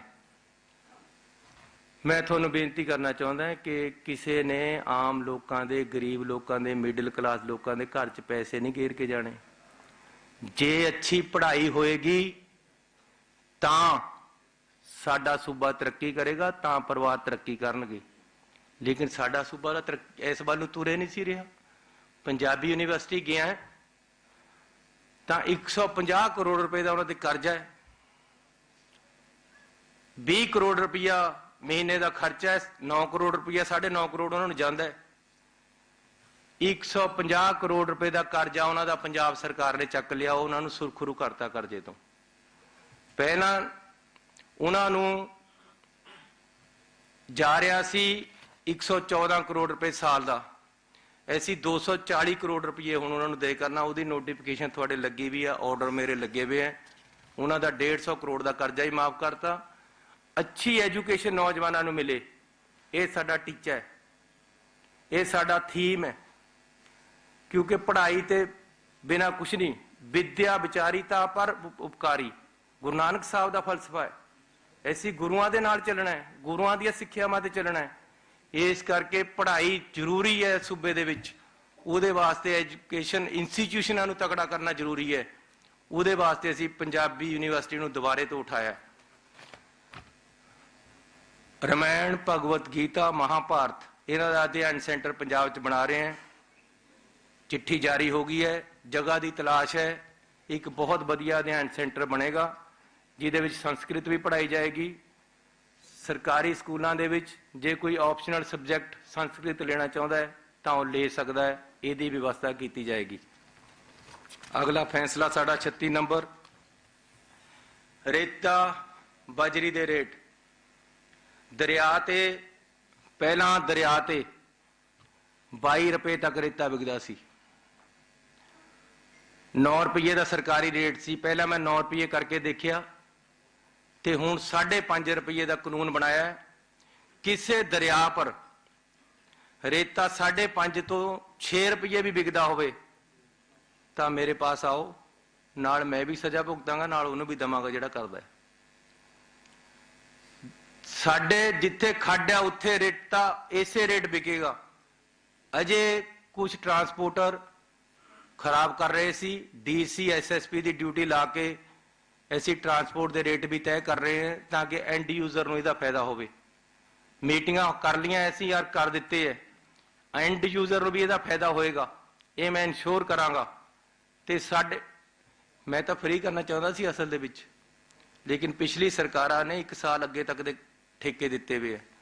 ਮੈਂ ਨਹੀਂ ਚਾਹੁੰਦਾ ਸੀ ਕਿ ਕੋਈ ਖਰੜ ਪੈ ਜਾਵੇ, ਸਟੇਜ 2 ਲਿਆਵੇ, ਇਸ ਕਰਕੇ ਮੈਂ 5.5 ਰੁਪਏ ਕਰ ਦਿੱਤਾ ਹੈ, ਜਿਹੜਾ 22 ਰੁਪਏ ਵਿਕਦਾ ਸੀ। ਵਿੱਚ ਜਿਹੜੇ ਬੰਦੇ ਹੋਰ ਖਾ ਰਹੇ ਸੀ ਮਿਲ ਕੇ, ਉਹਨਾਂ ਸਭ ਦਾ ਹਿੱਸਾ ਹੁੱਸਾ ਸਭ ਖਤਮ। ਪੰਜਾਬ ਦੇ ਵਿੱਚ ਕੋਈ ਮਾਫੀਆ ਨਹੀਂ, ਮਾਫੀਆ ਰਾਜ ਖਤਮ ਕੀਤਾ। ਇਹ ਪੁਲਿਸ ਔਰ ਹੋਰ ਲੋਕ ਮਿਲ ਕੇ 22 ਰੁਪਏ ਤੱਕ ਵੇਚ ਰਹੇ ਸੀ। ਹੁਣ ਦਿਖਾਓ ਮੈਨੂੰ ਕੋਈ 5.5 ਤੇ ਜ਼ਿਆਦਾ ਵੇਚਦਾ ਹੋਵੇ।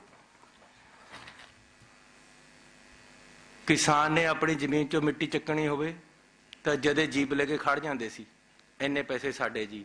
ਮਨਜ਼ੂਰੀ ਲਓ ਜੀ, ਇਰੀਗੇਸ਼ਨ ਵਾਲੇ ਚਲੇ ਗਏ, ਮਾਈਨਿੰਗ ਵਾਲੇ ਚਲੇ ਗਏ, ਸਾਰਾ ਕੰਮ ਖਤਮ ਕਰਤਾ। ਆਹ ਨੋਟੀਫਿਕੇਸ਼ਨ ਨਾਲ ਲੱਗੀ ਵੀ ਹੈ। ਕਿਸੇ ਕਿਸਾਨ ਨੇ ਮਿੱਟੀ ਚੁਕਾਉਣੀ ਹੈ ਪੰਜਾਬ ਦੇ ਵਿੱਚ, ਕਿਸੇ ਨੇ ਭਰਤ ਪਾਉਣਾ ਹੈ, ਉਹਨੂੰ ਕੋਈ ਮਨਜ਼ੂਰੀ ਦੀ ਲੋੜ ਨਹੀਂ। ਜਿੱਥੇ ਦੇ ਮਰਜ਼ੀ ਖੇਤ ਵਿੱਚੋਂ 3 ਫੁੱਟ ਤੱਕ ਮਿੱਟੀ ਚੱਕੋ, ਕੋਈ ਮਨਜ਼ੂਰੀ ਦੀ ਲੋੜ ਨਹੀਂ, ਕੋਈ ਰਾਇਲਟੀ ਨਹੀਂ, ਕੋਈ ਧੱਕਾ ਪਰਚੀ ਨਹੀਂ। ਕਿਤੇ ਹੁੰਦੀ ਹੋਵੇ ਪੰਜਾਬ 'ਚ ਤਾਂ ਮੈਨੂੰ ਦੱਸ ਦੇਣ, ਕਿਉਂਕਿ ਇਹ ਫੈਸਲੇ ਲਾਗੂ ਹੋ ਗਏ, ਇਹਨਾਂ ਦੀ ਕੋਈ ਗੱਲ ਨਹੀਂ ਕਰਦਾ। ਕੋਈ ਇੱਕ ਅੱਧੇ 'ਚ ਮਾੜੀ ਮੋਟੀ ਅੜਚਣ ਆਉਂਦੀ, ਉਹਦਾ ਰੌਲਾ ਪਾਉਂਦੇ ਆ।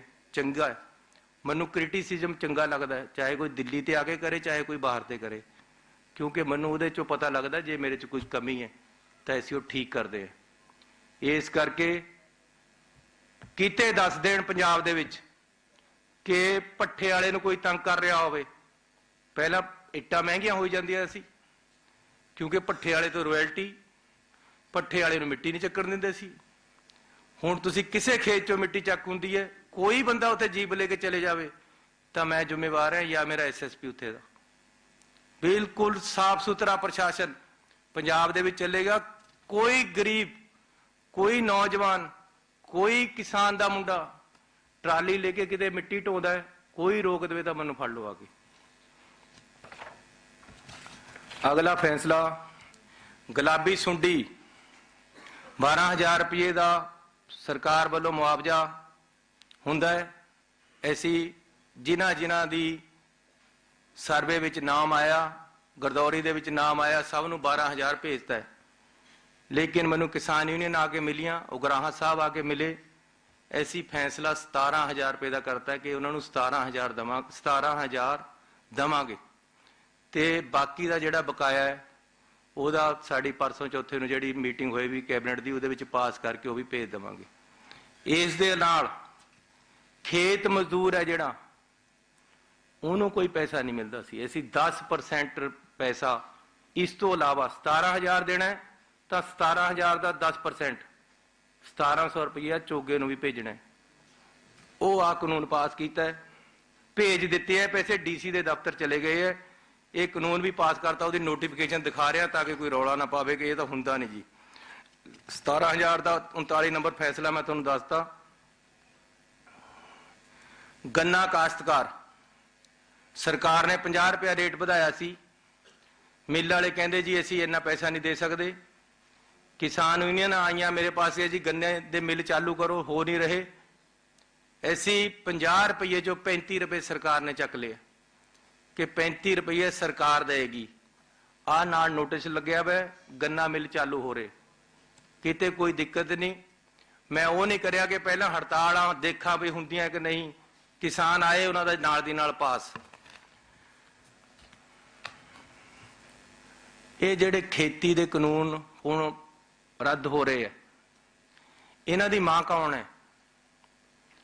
ਇਹਨਾਂ ਦੀ ਮਾਂ ਹੈ ਸ਼੍ਰੋਮਣੀ ਅਕਾਲੀ ਦਲ। 2013 ਦੇ ਵਿੱਚ ਪਹਿਲਾਂ ਇਹਨਾਂ ਨੇ ਕੰਟਰੈਕਟ ਫਾਰਮਿੰਗ ਦਾ ਕਾਨੂੰਨ ਪਾਸ ਕਰਿਆ। ਉਹੀ ਕਾਨੂੰਨ ਲਿਜਾ ਕੇ ਜਦ ਇਹ BJP ਦੇ ਨਾਲ ਭਾਈਵਾਲ ਬਣੇ, ਉੱਥੇ ਦਿਖਾਇਆ ਕਿ ਜੀ ਤੁਸੀਂ ਆਹ ਕਾਨੂੰਨ ਪਾਸ ਕਰੋ ਕਿਸਾਨਾਂ ਵਾਸਤੇ, ਤਾਂ BJP ਔਰ ਅਕਾਲੀ ਦਲ ਦੀ ਸਾਂਝੀ ਸਰਕਾਰ ਨੇ ਇਹ 3 ਕਾਨੂੰਨ ਪਾਸ ਕੀਤੇ, ਜਿਨ੍ਹਾਂ ਨੂੰ ਕਾਲੇ ਕਾਨੂੰਨ ਕਹਿੰਦੇ, ਜਿਨ੍ਹਾਂ ਨੂੰ ਹੁਣ ਮਜਬੂਰੀ ਦੇ ਵਿੱਚ BJP ਦੀ ਸਰਕਾਰ ਨੂੰ ਰੱਦ ਕਰਨਾ ਪੈ ਰਿਹਾ ਹੈ ਜਦ ਕਿਸਾਨਾਂ ਦਾ ਸੰਘਰਸ਼ ਵੱਡਾ ਹੋ ਗਿਆ। ਮੈਂ ਤੁਹਾਨੂੰ ਦੱਸਣਾ ਚਾਹੁੰਦਾ ਕਿ ਸਾਡੀ ਸਰਕਾਰ ਨੇ 2013 ਵਾਲਾ ਜਿਹੜਾ ਇਹਨਾਂ ਦੀ ਮਾਂ ਸੀਗੀ ਕਾਨੂੰਨ, ਉਹ ਵਿਧਾਨ ਸਭਾ ਦੇ ਵਿੱਚ ਰੱਦ ਕੀਤਾ ਹੈ। ਇਸੇ ਵਿਧਾਨ ਸਭਾ ਜਿਹੜਾ ਸਪੈਸ਼ਲ ਬੁਲਾਈ ਉਹਦੇ ਚ ਹੋਇਆ ਹੈ, ਆ ਨਾਲ ਚਿੱਠੀ ਲੱਗੀ ਵੀ ਹੈ। ਇਹ ਕਾਨੂੰਨ ਅਸੀਂ ਆਪਣਾ ਕਾਨੂੰਨ ਜਿਹੜਾ ਪੰਜਾਬ ਸਰਕਾਰ ਦਾ ਸੀ, ਜਿਹੜਾ ਬਾਦਲਾਂ ਨੇ ਬਣਾਇਆ ਸੀ, ਉਹ ਰੱਦ ਕਰ ਦਿੱਤਾ ਹੈ। ਇਸ ਦੇ ਨਾਲ 2017 ਦੇ ਵਿੱਚ ਜਿਹੜੀਆਂ ਅਮੈਂਡਮੈਂਟਾਂ ਸੀ ਉਹ ਵੀ ਰੱਦ ਕੀਤੀਆਂ ਤੇ ਪੰਜਾਬ ਵਿਧਾਨ ਸਭਾ 'ਚ ਰੈਜੂਲੇਸ਼ਨ ਪਾਸ ਕੀਤਾ ਹੈ ਕਿ ਜੀ ਅਸੀਂ ਇਹਨਾਂ ਕਾਨੂੰਨਾਂ ਨੂੰ ਮੰਨਦੇ ਨਹੀਂ, 3 ਕਾਲੇ ਕਾਨੂੰਨਾਂ ਨੂੰ ਇਹਨਾਂ ਨੂੰ ਰੱਦ ਕੀਤਾ ਜਾਵੇ। ਨਾਲ ਜਿਹੜੀ ਸਭ ਤੋਂ ਵੱਡੀ ਗੱਲ ਮੈਂ ਕੀਤੀ, ਜਿਹੜੀ ਕਿਸਾਨ ਯੂਨੀਅਨ ਨੇ ਵੀ ਕਹੀ ਸੀ, ਉਹ ਇਹ ਕਿਹਾ ਸੀ ਕਿ ਅਸੀਂ ਵਿਧਾਨ ਸਭਾ ਤੋਂ ਆਪਣੇ ਆਪ ਨੂੰ ਆਰਡਰ ਲੈ ਲਿਆ ਕਿ ਪੰਜਾਬ ਸਰਕਾਰ ਇਹਨਾਂ ਕਾਨੂੰਨਾਂ ਨੂੰ ਪੰਜਾਬ ਦੇ ਵਿੱਚ ਲਾਗੂ ਨਾ ਕਰੇ। ਇਹ ਸਭ ਤੋਂ ਬੜਾ ਫੈਸਲਾ ਅਸੀਂ ਲਿਆ ਜਿਹਦੇ ਕਰਕੇ ਕੇਂਦਰ ਸਰਕਾਰ ਹਿੱਲੀ ਹੈ ਕਿ ਪੰਜਾਬ ਨੇ ਤਾਂ ਇਹ ਕਰਤਾ ਕਿ ਵਿਧਾਨ ਸਭਾ ਤੋਂ ਰੈਜੂਲੇਸ਼ਨ ਦੇ ਵਿੱਚ ਇਹ ਕਹਾ ਲਿਆ ਕਿ ਪੰਜਾਬ ਵਿਧਾਨ ਸਭਾ ਇਹ ਹਦਾਇਤ ਕਰਦੀ ਹੈ ਕਿ ਇਹ ਕਾਨੂੰਨ ਪੰਜਾਬ 'ਚ ਸਰਕਾਰ ਲਾਗੂ ਨਾ ਕਰੇ। ਫਿਰ ਕਰ ਕਿਸ ਤਰ੍ਹਾਂ ਸਕਦੇ? ਇੱਥੇ ਲਾਗੂ ਹੋਣੇ ਹੀ ਨਹੀਂ। ਉਹਨਾਂ ਨੇ ਹੁਣ ਉਹ ਕਾਨੂੰਨ ਵਾਪਸ ਲੈ ਰਹੇ ਹੈ, ਜਿਹੜਾ ਕਿ ਕਿਸਾਨ ਯੂਨੀਅਨਾਂ ਦੀ, ਪੰਜਾਬ ਦੇ ਲੋਕਾਂ ਦੀ, ਦੇਸ਼ ਦੇ ਲੋਕਾਂ ਦੀ, ਦੇਸ਼ ਦੇ ਕਿਸਾਨਾਂ ਦੀ, ਦੇਸ਼ ਦੇ ਮਜ਼ਦੂਰਾਂ ਦੀ ਜਿੱਤ ਹੈ।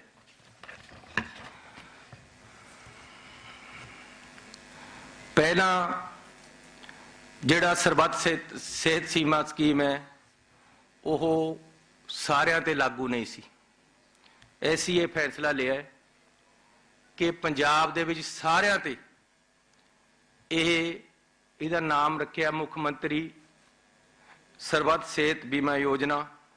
ਆਯੁਸ਼ਮਾਨ ਭਾਰਤ ਵਾਲੀ ਜਿਹੜੀ ਸਕੀਮ ਹੈ ਹੁਣ ਪੰਜਾਬ ਦੇ ਵਿੱਚ ਹਰ ਕਿਸੇ ਦੇ ਲਾਗੂ ਹੋਏਗੀ। 15 ਲੱਖ ਪਰਿਵਾਰਾਂ ਦੇ ਨਵੇਂ ਬੀਮਾ ਸਕੀਮ ਅਸੀਂ ਨਾਲ ਲੈ ਕੇ ਆਏ ਹਾਂ, ਜਿਹਦੇ ਨਾਲ ਹੁਣ ਹਰ ਕਿਸੇ ਤੇ ਇਹ ਸਕੀਮ ਲਾਗੂ ਹੋਏਗੀ। ਉਹਦਾ ਨਾਲ ਨੋਟੀਫਿਕੇਸ਼ਨ ਲੱਗਿਆ ਹੋਇਆ ਹੈ, ਸਾਡੀ ਸਰਕਾਰ ਦਾ ਆਰਡਰ ਲੱਗਿਆ ਹੋਇਆ ਹੈ। ਪੰਜਾਬ ਸਰਕਾਰ ਦੇ ਵੱਲੋਂ ਪੰਜਾਬ ਦੇ ਲੋਕਾਂ ਲਈ ਅਸੀਂ ਮੁੱਖ ਮੰਤਰੀ ਮੋਤੀਆ ਮੁਕਤ ਪੰਜਾਬ ਦਾ ਸੁਪਨਾ ਦੇਖਿਆ। ਮੈਂ ਚਮਕੌਰ ਸਾਹਿਬ ਹਲਕੇ 'ਚ ਆਉਂਦਾ, ਮੈਂ ਰੈਗੂਲਰ ਜਦ ਮੈਂ 10ਵੀਂ 'ਚ ਤਾਂ ਜਦ ਪਹਿਲਾ ਅੱਖਾਂ ਦਾ ਆਪਰੇਸ਼ਨ ਕੈਂਪ ਲਵਾਇਆ ਸੀ। ਹਰ ਸਾਲ ਮੇਰੇ ਹਲਕੇ ਦੇ ਵਿੱਚ ਅੱਖਾਂ ਦਾ ਕੈਂਪ ਲੱਗਦਾ ਹੈ ਤੇ ਮੋਤੀਆ ਦਾ ਫ੍ਰੀ ਇਲਾਜ ਅਸੀਂ ਕਰਦੇ ਹਾਂ, ਐਨਕਾਂ ਦਿੰਦੇ ਹਾਂ। ਉਹੀ ਪਾਇਲਟ ਪ੍ਰੋਜੈਕਟ ਅਸੀਂ ਪੂਰੇ ਪੰਜਾਬ ਦੇ ਵਿੱਚ ਲਾਗੂ ਕੀਤਾ ਹੈ ਤੇ ਹੁਣ ਪੂਰੇ ਪੰਜਾਬ 'ਚ ਆਉਣ ਵਾਲੇ 2 ਮਹੀਨਿਆਂ ਦੇ ਵਿੱਚ ਅਸੀਂ ਹਰ ਉਸ ਬੰਦੇ ਨੂੰ ਪਹੁੰਚ ਕਰਨੀ ਜਿਹਦੇ ਮੋਤੀਆ ਹੈ ਤੇ ਆਪਣੇ ਵੱਲੋਂ ਫ੍ਰੀ ਲੈਂਸ ਪਵਾ ਕੇ ਸਰਕਾਰ ਵੱਲੋਂ ਐਨਕਾਂ ਸਭ ਨੂੰ ਫ੍ਰੀ ਦੇਣੀਆਂ ਜਿਨ੍ਹਾਂ ਦੀ ਨਿਗਾਹ ਘੱਟ ਹੈ। ਇਹ ਅਸੀਂ ਸ਼ੁਰੂ ਕਰ ਦਿੱਤਾ ਹੈ, ਪੰਜਾਬ ਦੇ ਵਿੱਚ ਕੈਂਪ ਲੱਗਣੇ ਸ਼ੁਰੂ ਹੋ ਗਏ ਹੈ।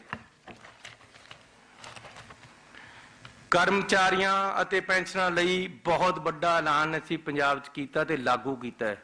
ਜਿਹੜੇ ਕਹਿੰਦੇ ਨਾ ਲਾਗੂ ਨਹੀਂ ਕਰਦੇ, ਉਹਨਾਂ ਨੂੰ ਮੈਂ ਦੱਸ ਰਿਹਾ ਕਿ 11% ਦਾ ਭੱਤੇ ਵਿੱਚ ਵਾਧਾ ਕੀਤਾ ਹੈ। 1 ਨਵੰਬਰ ਨੂੰ ਫੈਸਲਾ ਕੀਤਾ ਸੀ, 2 ਨਵੰਬਰ ਨੂੰ ਨੋਟੀਫਿਕੇਸ਼ਨ ਹੋ ਗਿਆ, ਨਾਲ ਲੱਗਦੀ ਲਾਗੂ ਕੀਤਾ, ਉਸੇ ਅਗਲੇ ਦਿਨ ਕੀਤਾ ਲਾਗੂ। ਅਗਲੀ ਸੇਵਾ ਮੁਕਤ ਹੋਏ ਪੈਨਸ਼ਨਰਾਂ ਲਈ 6ਵਾਂ ਤਨਖਾਹ ਕਮਿਸ਼ਨ ਲਾਗੂ ਕੀਤਾ ਹੈ। ਇਹ ਵੀ 20 ਅਕਤੂਬਰ ਨੂੰ ਫੈਸਲਾ ਕੀਤਾ ਸੀ, 29 ਅਕਤੂਬਰ ਨੂੰ ਅਸੀਂ ਨੋਟੀਫਿਕੇਸ਼ਨ ਕਰਤਾ, ਨਾਲ ਲੱਗਦੀ ਇਹ ਵੀ ਲਾਗੂ ਹੋ ਗਿਆ, ਕਿਸੇ ਨੂੰ ਵੀ ਭੁਲੇਖਾ ਨਾ ਰਹੇ। 6ਵੇਂ ਤਨਖਾਹ ਕਮਿਸ਼ਨ ਦਾ 48 ਨੰਬਰ ਫੈਸਲਾ 1 ਜਨਵਰੀ 2016 ਤੋਂ ਬਾਅਦ ਭਰਤੀ ਹੋਏ ਕਰਮਚਾਰੀਆਂ ਦੀ ਤਨਖਾਹ ਵਿੱਚ ਘੱਟੋ ਘੱਟ 15% ਵਾਧਾ ਕੀਤਾ। ਇਹਦਾ ਵੀ 29 ਅਕਤੂਬਰ ਨੂੰ ਫੈਸਲਾ ਕੀਤਾ ਸੀ। 3 ਨਵੰਬਰ ਨੂੰ ਨੋਟੀਫਿਕੇਸ਼ਨ ਜਾਰੀ ਕਰ ਦਿੱਤੀ ਹੈ। ਨੋਟੀਫਿਕੇਸ਼ਨ ਤੁਹਾਨੂੰ ਲੱਗੀ ਵੀ ਹੈ ਨਾਲ, ਨਹੀਂ ਤਾਂ ਪੰਜਾਬ ਦੇ ਕਰਮਚਾਰੀਆਂ ਨੂੰ ਪੁੱਛ ਲਓ ਲਾਗੂ ਹੋਇਆ ਕਿ ਨਹੀਂ। ਰਿਟਾਇਰਮੈਂਟ ਤੋਂ ਬਾਅਦ ਸੇਵਾ ਵਿੱਚ ਮੁੜ ਨਿਯੁਕਤੀ ਤੇ ਪਾਬੰਦੀ ਹੋ ਕਿਆ ਰਿਹਾ ਸੀ। ਅਸਰਦਾਰ ਲੋਕ 58 ਸਾਲ ਪੂਰੇ ਹੋ ਗਏ, ਰਿਟਾਇਰ ਹੋ ਗਏ, ਉਸੇ ਦਫ਼ਤਰ ਦੇ ਵਿੱਚ ਫੇਰ ਲੱਗੇ ਪਏ। ਪੰਜਾਬ ਦੇ ਨੌਜਵਾਨਾਂ ਨੂੰ ਕਦ ਫਾਇਦਾ ਹੋਣਾ, ਕਦ ਉਹਨਾਂ ਨੂੰ ਨੌਕਰੀ ਮਿਲਣੀ। ਇਸ ਕਰਕੇ ਇੱਕ ਚਿੱਠੀ ਕੱਢੀ ਹੈ ਕਿ ਪੰਜਾਬ ਦੇ ਵਿੱਚ 58 ਸਾਲ ਤੋਂ ਬਾਅਦ ਰਿਟਾਇਰ ਹੋਏ ਬੰਦਿਆਂ ਨੂੰ ਦੁਬਾਰੇ ਨੌਕਰੀ ਨਹੀਂ ਮਿਲੇਗੀ, ਜਿਨ੍ਹਾਂ ਨੂੰ ਮਿਲੀ ਹੋਈ ਹੈ ਉਹਨਾਂ ਨੂੰ ਕੱਢ ਰਹੇ ਹੈ। ਇਹ ਫੈਸਲਾ ਲਾਗੂ ਹੈ, ਨੋਟੀਫਿਕੇਸ਼ਨ ਹੋਈ ਵੀ ਹੈ। ਜੇ ਕਿਸੇ ਦੀ ਮੌਤ ਹੋ ਜਾਂਦੀ ਹੈ, ਐਨਪੀਐਸ ਦੇ ਅਧੀਨ ਆਉਂਦੇ ਕਰਮਚਾਰੀਆਂ ਦੀ ਮੌਤ ਹੋਣ ਤੇ ਫੈਮਿਲੀ ਪੈਨਸ਼ਨ ਪਹਿਲਾਂ ਜੇ ਬੰਦੇ ਦੀ ਮੌਤ ਹੋ ਜਾਂਦੀ ਉਹਦੀ ਘਰ ਵਾਲੀ ਨੂੰ ਮਿਲਦੀ ਸੀ, ਹੁਣ ਜੇ ਘਰ ਵਾਲੀ ਦੀ ਵੀ ਮੌਤ ਹੋ ਜਾਂਦੀ ਤਾਂ ਬੰਦੇ ਨੂੰ ਮਿਲੇਗੀ। ਜੇ ਘਰ ਵਾਲੀ ਨੌਕਰੀ ਕਰਦੀ ਸੀ ਤਾਂ ਬੰਦੇ ਨੂੰ ਵੀ ਮਿਲੇ ਕਰੇਗੀ। ਇਹ ਅਸੀਂ ਨਵਾਂ ਕਾਨੂੰਨ ਲਾਗੂ ਕੀਤਾ। ਠੇਕੇ ਤੇ ਰੱਖੇ ਮੁਲਾਜ਼ਮਾਂ ਦਾ ਅਸੀਂ 36,000 ਬੰਦੇ ਨੂੰ ਪੱਕਾ ਕਰ ਰਹੇ ਹਾਂ, ਜਿਹਦਾ ਕਾਨੂੰਨ ਬਣਾਤਾ ਹੈ। ਗਵਰਨਰ ਸਾਹਿਬ ਕੋਲ ਗਿਆ ਹੋਇਆ, ਕੁਝ ਦਿਨਾਂ 'ਚ ਆ ਜਾਏਗਾ ਤਾਂ ਇਹ ਜਿਹੜੇ ਹੈ 36,000 ਮੁਲਾਜ਼ਮਾਂ ਦਾ ਪੱਕੇ ਹੋਣ ਦਾ ਜਿਹੜਾ ਕਾਰਵਾਈ ਹੈ ਉਹ ਸ਼ੁਰੂ ਹੋ ਜਾਏਗੀ। ਗਰੁੱਪ ਡੀ ਦੇ ਕਰਮਚਾਰੀ, ਮੈਂ ਆਪਣੇ ਹੀ ਕੈਬਨਿਟ ਦੇ ਵਿੱਚ ਕਈ ਵਾਰ ਲੜਦਾ ਰਿਹਾ, ਪਿਛਲੀ ਸਰਕਾਰ 'ਚ ਕੈਪਟਨ ਸਾਹਿਬ ਦੀ 'ਚ ਉਹਨਾਂ ਨੇ ਇੱਕ ਨਾਦਰਸ਼ਾਹੀ ਫਰਮਾਨ ਲਾਗੂ ਕਰਤਾ ਸੀ ਕਿ ਗਰੁੱਪ ਡੀ ਦੇ ਮਤਲਬ ਕਲਾਸ 4 ਇੰਪਲਾਈ, ਚਾਹੇ ਉਹ ਚਪੜਾਸੀ ਹੈ, ਚਾਹੇ ਟੈਕਨੀਸ਼ੀਅਨ ਹੈ, ਚਾਹੇ ਡਰਾਈਵਰ ਹੈ, ਉਹ ਕਹਿੰਦੇ ਜੀ ਇਹ ਰੈਗੂਲਰ ਭਰਤੀ ਨਹੀਂ ਹੋਣਗੇ।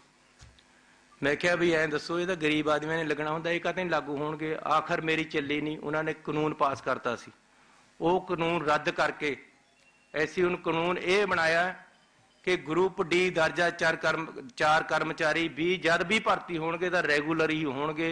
उन्होंने कंट्रैक्ट बेस यार कंट्रैक्ट ते नहीं रखा जाएगा, शोषण नहीं करांगे। 5-5 6-6 8-8 हज़ार तनख्वाह पर रख लेंदे, सारी उम्र उस तरह ही रहते, तलवार लटकती रहती। वो तलवार चकती है, अगे तो ग्रुप डी क्लास 4 कर्मचारी भी रैगूलर भर्ती होणगे पंजाब सरकार च।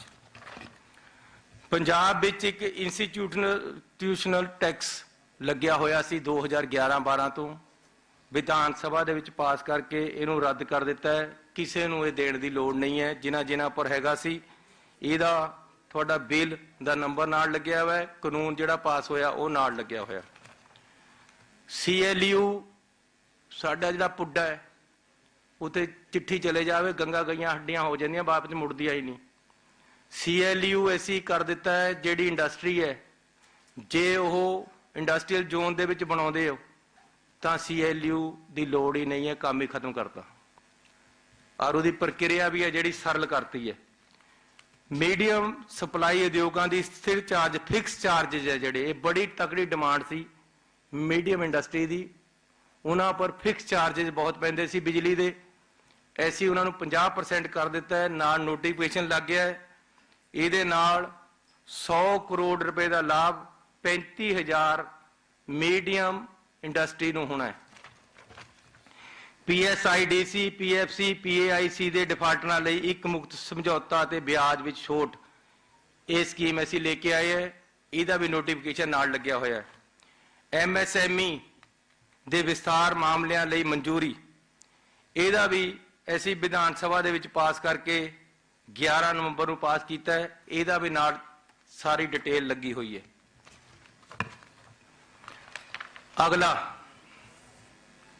पेट्रोल के रेट पंजाब दे विच 10 रुपए घटाए है, डीजल के 5 रुपए घटाए है, ते आले दुआले दे राज्यां नालों पेट्रोल सब नालों सस्ता है। रीस करके दिल्ली वालियां ने कल 8 रुपए पेट्रोल घटाया, डीजल उन्होंने भी फिर भी नहीं घटाया क्योंकि डीजल दीयां गड्डियां ज़्यादा है, डीजल खेतों में यूज होंदा है, इस करके घटाया नहीं उन्होंने। ते अज भी दिल्ली नालों साडा पेट्रोल भी सस्ता ते डीजल भी सस्ता है। ते पंजाब दे लोकां दे हिस्से ही आया कि उन्हां दी अपनी सरकार बनी है लोकां दी। ऐसी अज तक कदे 10 रुपये रेट क्या 1 रुपया भी घटदा नहीं। मेरा भी पेट्रोल पंप है रहा है, अज भी मैं डीलर है, लेकिन कदे इस तरह रेट नहीं घटे। 10 रुपये रेट असी पेट्रोल का घटाया, ये कहते जी लागू नहीं हुए, जिन्ने ऐलान ये करते हैं। मैं कहना जी मेरे नाल पेट्रोल पंप पर तेल तो पाउण चलो ना, इन्हां दा तेल लोग पाउंदे असल दे विच, जिहड़े लीडर है, जिहड़े बोलण वाले है, ये आप कदे तेल ही नहीं पाउणगे डीजल और पेट्रोल का। ये तो जिहड़ा इन्हां आपां काम कराउण आया हुंदा उहनूं कहदे मेरा तेल भरा लिया टैंकी। इन्हां दा ये काम है लोकां दा। साडा काम यह है कि असीं तां तेल भी आप पाउणा, सानूं पता लगदा है जेब चों पैसे निकलदे तां किन्ने निकले।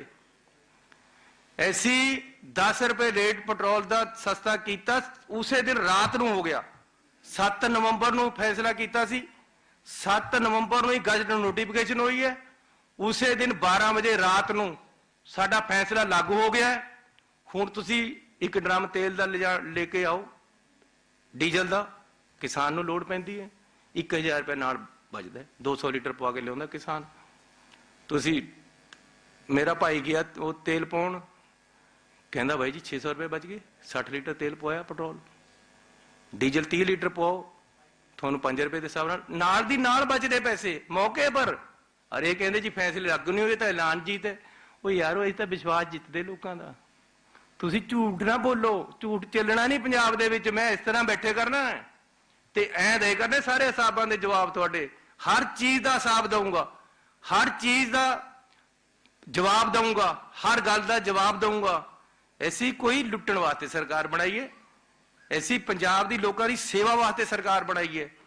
असीं तां अपनी आही कंबली है, यही लेके फिर तुर जाना जिस दिन तोड़ दोगे। लेकिन जिन्ने दिन है तां ईमानदारी दे नाल, विश्वास दे नाल, पारदर्शी तरीके दे नाल लोकां नूं राहत दवांगा।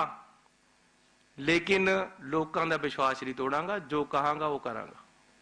सो अगला फैसला 40,000 तो वध बैट केस ਜਿਹੜੇ खड़े सी ਉਹਨਾਂ ਦਾ ਇਕੱਠਾ ਹੀ ਲੀਕ ਮਾਰਤੀ है कि ਹੁਣ ਦੁਕਾਨਦਾਰਾਂ ਨੂੰ ਜਾਣ ਦੀ ਲੋੜ नहीं, खत्म ही करते हैं, नोटिफिकेशन नाल लगी हुई है। 8,000 ਅਜਿਹੇ मामले सी ਜਿਹੜੇ ਲੋਕਾਂ ने ज्यादा पैसे वाले सी, उन्होंने ऐसी कहता 30% पैसा जमा करा के छुटकारा करा लो, गल खत्म। क्योंकि नहीं तो उत्थे चक्कर मारे जाते हैं, करप्शन का अड्डा बन जाता है, वो सारे अड्डे असी खत्म किए।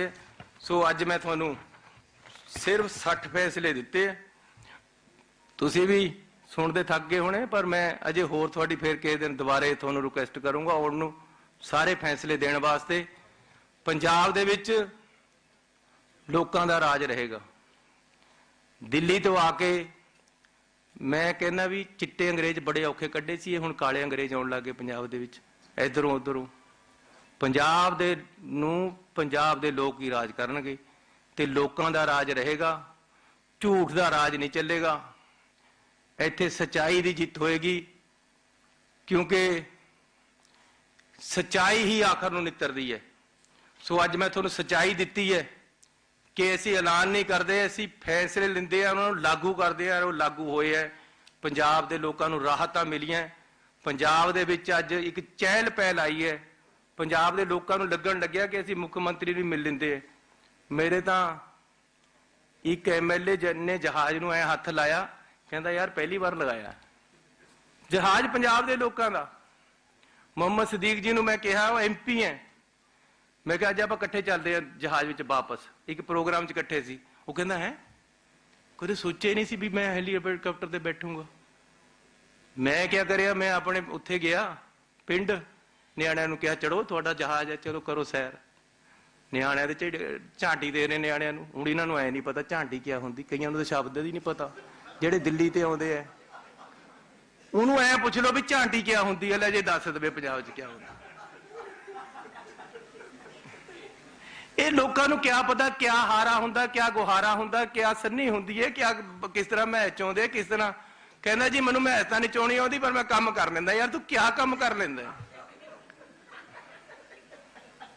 ਜਦ ਮੈਂ ਕੰਮ ਕਰਦਾ ਤਾਂ ਕਹਿੰਦੇ ਜੀ ਇਹ ਆਟਾ ਗੁੰਨੀ ਤੇ ਹੱਥ ਹਿੱਲਦੇ, ਮੈਚ ਚੋਂ ਦੁੱਧ ਚੋਂਦੀ ਦਾ ਉਹ ਸਰੀਰ ਹਿੱਲਦਾ। ਯਾਰ ਐ ਥੋੜ੍ਹਾ ਹੁੰਦਾ ਤੁਹਾਨੂੰ, ਤੁਸੀਂ ਆਪ ਕੁਝ ਕਰਨਾ ਨਹੀਂ। ਕਹਿੰਦੇ ਜੀ 1,000 रुपया ਬੀਬੀਆਂ ਨੂੰ ਦਵਾਂਗੇ ਫਰੀ, ਉਹ ਪਤਾ ਦੇ ਕਰਾਂਗੇ। ਯਾਰ 1,000 ਕਾਹਤੇ ਦਿੰਦਾ ਹੈ? ਨਾ ਤੇਰੀ ਸਰਕਾਰ ਆਉਣੀ ਨਾ ਕੁਛ ਹੋਣਾ, ਤੂੰ 5,000 ਤਾਂ ਕਹਿ ਦੇ ਘੱਟ ਤੇ ਘੱਟ। ਕਿਉਂ ਨਹੀਂ ਦਿੰਦਾ ਸਾਡੀ 5,000 ਬੀਬੀਆਂ ਨੂੰ? ਪਰ ਇੱਕ ਗੱਲ ਤਾਂ ਹੈ ਨਾ ਵੀ ਜੇ 1,000 ਪੰਜਾਬ ਦੀਆਂ ਬੀਬੀਆਂ ਨੂੰ ਦੇਣਾ ਹੈ ਤਾਂ ਚਾਹੇ 500 ਹੀ ਦੇਣ ਲੱਗ ਜਾਵੇ, ਦਿੱਲੀ ਵਾਲਿਆਂ ਨੂੰ ਵੀ ਤਾਂ ਦੇਵੇ, ਉੱਥੇ ਤਾਂ ਦੇਣਾ ਨਹੀਂ ਕੁਛ। ਇੱਥੇ ਕਹਿੰਦਾ ਜੀ ਮੈਂ 1,000 ਦੇਵਾਂਗਾ। ਯਾਰ ਅਸੀਂ ਬੇਵਕੂਫ ਹੈ? पंजाब के लोग पागल है? एवं भरमा हो जाएंगे। असलीयत पर लड़ो, असलीयत की गल करो। पंजाब के किसानों की गल करदा है, दिल्ली के किसानों तो पहले फ्री बिजली देवे फिर पंजाब च आवे ना। अपने तो कुछ करना नहीं, जिथे थोड़ा राज है उत्थे तुसी कुछ करना नहीं, जिथे तुसी दबना चाहते हो। क्यों क्या बई ये सामलट धरती है भी जिहड़ा मर्जी आके दब लवे, पंजाब के लोग नहीं। सो सत्कारयोग वीरो, मैं थोनू एक बेनती करना चाहता है कि असी प्यार दे भुखे है, असी लोगों को सत्कार देना है। साडी सरकार लोगों की सरकार है, साडी नहीं है। ये चन्नी की सरकार नहीं है, चंगी सरकार है। ते पंजाब दे लोगों के नाल असी, मैं तो जिन्ने चरण धो के पी ला थोड़े उन्ने घट है पंजाब के लोगों। मनु तो तुसीं जिथे बिठाता ना, मैं इन्ने जोगा है ही नहीं सी। तुसी जो मेरे ते किरपा कीती है, मेरा परिवार, मेरी कुल थोड़े पंजाब के लोगों की हमेशा ऋणी रहेगी। मैं इन्ने जोगा नहीं है। मेरे छोटे भांडे दे विच ज़्यादा समान पिया होया है, तुसी संभालो। ये भांडा थोड़ा है, तुसी मेरे नाल लग के मेरे तो काम ले लो। मैं हर टाइम 24 घंटे थोड़े च हाजिर रहना। मैं ना सौंदा ना सौण दिंदा। इस करके मैं हर टाइम हाजिर है ते फैसले वो लवांगा ਜਿਹੜੇ लोग कहणगे। सो थोड़ा सारिਆਂ ਦਾ ਅੱਜ ਇੱਥੇ आउण ਲਈ बहुत बहुत धन्यवाद। ਬਹੁਤ ਮਿਹਰਬਾਨੀ। ਥੈਂਕ ਯੂ ਜੀ।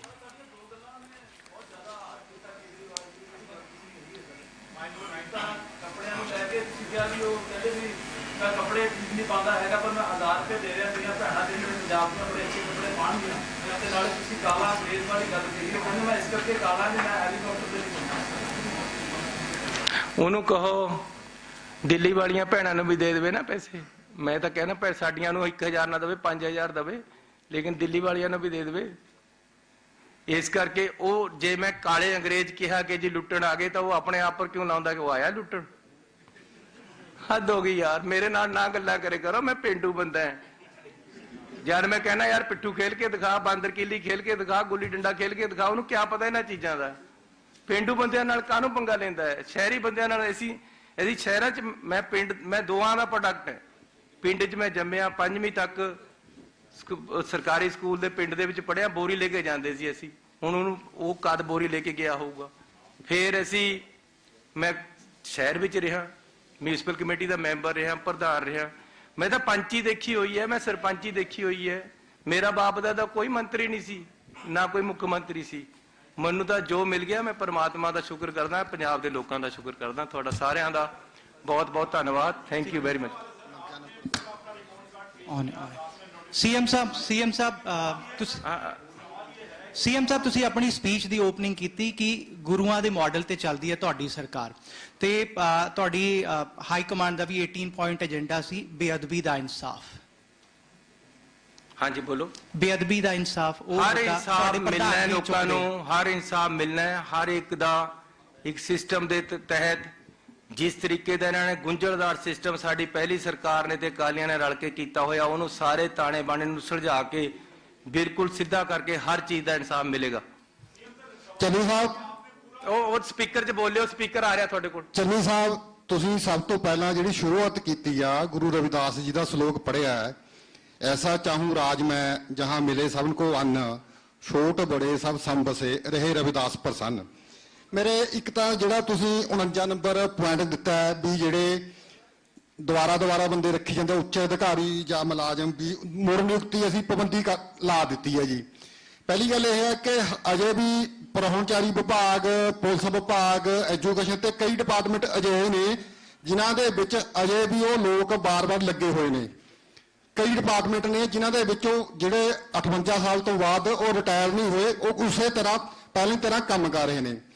ਦੂਜਾ ਮੇਰਾ ਸਵਾਲ ਇਹ ਆ ਕਿ ਤੁਸੀਂ 2015 ਤੋਂ ਲੈ ਕੇ ਤੁਹਾਡੇ ਜਿੰਨੇ ਵੀ ਆਗੂ ਸੀਗੇ ਉਹ ਵਾਰ-ਵਾਰ ਇਹ ਗੱਲ ਕਹਿੰਦੇ ਸੀਗੇ ਕਿ ਅਸੀਂ 85ਵੀਂ ਸੋਧ ਲਾਗੂ ਕਰਾਂਗੇ, ਕਿਉਂਕਿ ਪੰਜਾਬ ਇੱਕ ਅਜਿਹਾ ਸੂਬਾ ਹੈ ਜਿੱਥੇ 85ਵੀਂ ਸੋਧ ਲਾਗੂ ਨਹੀਂ ਹੋਈ। ਨੰਬਰ 2, ਜਿਹੜਾ 10/10/14 ਨੂੰ ਤੁਹਾਡੇ ਪਰਸੋਨਲ ਡਿਪਾਰਟਮੈਂਟ ਨੇ ਇੱਕ ਪੱਤਰ ਜਾਰੀ ਕੀਤਾ ਹੋਇਆ, ਵੈਲਫੇਅਰ ਕਮੇਟੀ ਹੈ ਜਿਹੜੀ ਉਹ ਵੀ ਕਹਿ ਚੁੱਕੀ ਹੈ ਕਿ ਗਲਤ ਪੱਤਰ ਜਾਰੀ ਕੀਤਾ ਹੋਇਆ। ਇਹਨਾਂ ਦੋ ਫੈਸਲਿਆਂ ਪਰ ਤੁਹਾਡੀ ਸਰਕਾਰ ਜਾਂ ਤੁਹਾਡਾ ਕਿਆ ਰੁਖ ਆ? ਜਿਹੜਾ ਤੁਸੀਂ ਕਿਹਾ ਕੁਝ ਐਸੇ ਮਾਮਲੇ ਹੈਗੇ ਆ ਜਿਹੜੇ ਕਿ 3 ਮਹੀਨੇ ਦੇ ਪ੍ਰੋਜੈਕਟ ਹੈ, ਕੇਂਦਰ ਸਰਕਾਰ ਦੇ ਵੱਲੋਂ ਚੱਲ ਰਹੇ ਹੈ। ਜਿਸ ਤਰ੍ਹਾਂ ਤੁਸੀਂ ਟੂਰਿਜ਼ਮ ਦੀ ਗੱਲ ਕਰੀ, ਉਹਦੇ 'ਚ ਕੁਝ ਬੰਦੇ ਲੱਗੇ ਹੋਏ ਹੈ, ਉਹਨਾਂ ਨੂੰ ਅਸੀਂ 3 ਮਹੀਨੇ ਤੱਕ ਦੀ ਛੂਟ ਦਿੱਤੀ ਹੈ, 31 ਮਾਰਚ ਤੱਕ ਦੀ, ਤਾਂ ਕਿ ਉਹ ਪ੍ਰੋਜੈਕਟ ਕੰਪਲੀਟ ਹੋਣ ਤੱਕ ਨਵੇਂ ਬੰਦੇ ਆ ਕੇ ਉੱਥੇ ਐਡਜਸਟ ਨਹੀਂ ਹੋ ਸਕਦੇ। ਸਿਰਫ ਇੰਨੀ ਗੱਲ ਹੈ। ਉਸ ਤੋਂ ਇਲਾਵਾ ਕੋਈ ਵੀ ਜਿਹੜਾ ਪੰਜਾਬ ਦੇ ਵਿੱਚ 58 ਸਾਲ ਤੋਂ ਵੱਧ ਲੱਗਿਆ ਹੋਇਆ ਉਹਨਾਂ ਨੂੰ ਅਸੀਂ ਘਰਾਂ ਨੂੰ ਭੇਜ ਰਹੇ ਯਾਰ, ਭੇਜ ਦਿੱਤੇ ਹੈ। ਬਾਕੀ 85ਵੀਂ ਸੋਧ ਦੀ ਜਿਹੜੀ ਗੱਲ ਹੈ ਅਸੀਂ ਉਹ ਵੀ ਲਾਗੂ ਕਰ ਰਹੇ ਹਾਂ। ਹਰ ਇਨਸਾਫ ਹੈ ਜਿਹੜਾ ਜਿਹਦਾ ਬਣਦਾ ਹੱਕ ਹੈ, ਜਿਸ ਵਰਗ ਦਾ ਜਿੰਨਾ ਹੱਕ ਹੈ ਉਨਾ ਮਿਲੇਗਾ, ਇਸ ਚੀਜ਼ ਦੀ ਗਾਰੰਟੀ ਹੈ। ਸੀਐਮ ਸਾਹਿਬ, ਹਾਂਜੀ ਹੈਲੋ। सवाल ये है कि इसमें आपकी पूरी कैबिनेट भी आपके साथ थी, मींस ये पंजाब सरकार का पूरा जो रोड मैप है और जो आपका पूरा मॉडल है वो पेश कर दिया, लेकिन फिर भी क्यों आपके प्रधान साहब जो हैं सिद्धू साहब, वो अपना एक अलग पंजाब मॉडल की बात करते हैं, वो इस मॉडल से कन्विंस क्यों नहीं हो पा रहे जो आप इतने कम समय में आपने करके दिखा दिया? देखो, एक तो ਤੁਸੀਂ ਆਪੇ ਕਹਿਤਾ ਕਿ ਅਸੀਂ ਇੰਨੇ ਥੋੜੇ ਸਮੇਂ ਦੇ ਵਿੱਚ ਐਡੀ ਵੱਡੀ ਗੱਲ ਕਰਕੇ ਦਿਖਾਤੀ ਹੈ। ਮੈਂ ਦਿਖਾ ਦਿੱਤਾ ਹੈ। ਜਿਹੜੀ ਗੱਲਾਂ ਉਹਨਾਂ ਨੇ ਨਹੀਂ ਦੇਖੀਆਂ ਸੀ ਉਹ ਵੀ ਦੇਖ ਲੈਣਗੇ, ਬਾਕੀਆਂ ਨੂੰ ਵਿਸ਼ਵਾਸ ਆ ਜਾਏਗਾ ਤਾਂ ਉਹਨਾਂ ਨੂੰ ਵੀ ਆ ਜਾਏਗਾ। ਹਾਂਜੀ ਸੀਐਮ ਸਾਹਿਬ, ਤੁਸੀਂ ਵਿਰੋਧੀਆਂ ਦਾ ਬੜਾ ਡਿਟੇਲ ਜਵਾਬ ਦਿੱਤਾ ਤੇ ਮੈਂ ਸਿਰਫ ਇਹ ਪੁੱਛਣਾ ਜੀ, ਕਿਸਾਨ ਅੰਦੋਲਨ ਨੂੰ ਲੈ ਕੇ ਕਰਜ਼ਾ ਕੁਰਕੀ ਮਾਫ ਦੇ ਨਾਰੇ ਨਾਲ ਤੁਹਾਡੀ ਸਰਕਾਰ ਆਈ ਤੇ ਹੁਣ ਤੁਸੀਂ ਕੇਂਦਰ ਵੱਲ ਕਿਹਾ ਇਸ਼ਾਰਾ ਕਰਕੇ ਕਿ ਜੀ ਸਾਨੂੰ ਕੇਂਦਰ ਸਰਕਾਰ ਦੇਵੇ।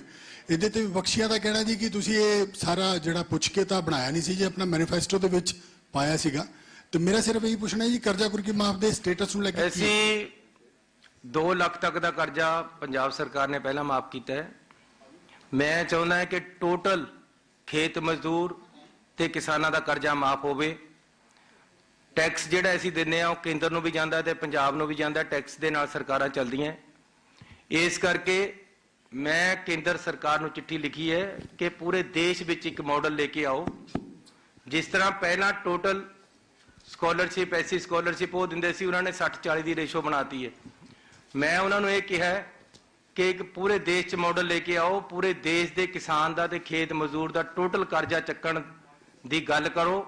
ਜਿੰਨਾ ਸਾਡਾ ਸ਼ੇਅਰ ਬਣਦਾ ਅਸੀਂ ਪਾਵਾਂਗੇ, ਜਿੰਨਾ ਉਹਨਾਂ ਦਾ ਸ਼ੇਅਰ ਬਣਦਾ ਉਹ ਪਾਉਣ। ਚੰਨੀ ਸਾਹਿਬ ਸਤਿ ਸ਼੍ਰੀ ਅਕਾਲ। ਚੰਨੀ ਸਾਹਿਬ, ਤੁਸੀਂ ਆਖਿਆ ਕਿ ਤੁਸੀਂ ਬਾਰ-ਬਾਰ ਇਹੋ ਜੀ ਪ੍ਰੈਜੈਂਟੇਸ਼ਨ ਲੈ ਕੇ ਆਇਆ ਕਰੋਗੇ। ਕੀ ਤੁਸੀਂ ਆਪਦੇ ਆਪ ਨੂੰ ਇਲੈਕਸ਼ਨਾਂ ਤੋਂ ਬਾਅਦ ਵੀ ਮੁੱਖ ਮੰਤਰੀ ਦਾ ਚਿਹਰਾ ਵੇਖਦੇ ਹੋ? ਨਹੀਂ, ਮੈਂ ਤਾਂ ਪਹਿਲਾਂ ਵੀ ਨਹੀਂ ਸੀ ਦੇਖਦਾ।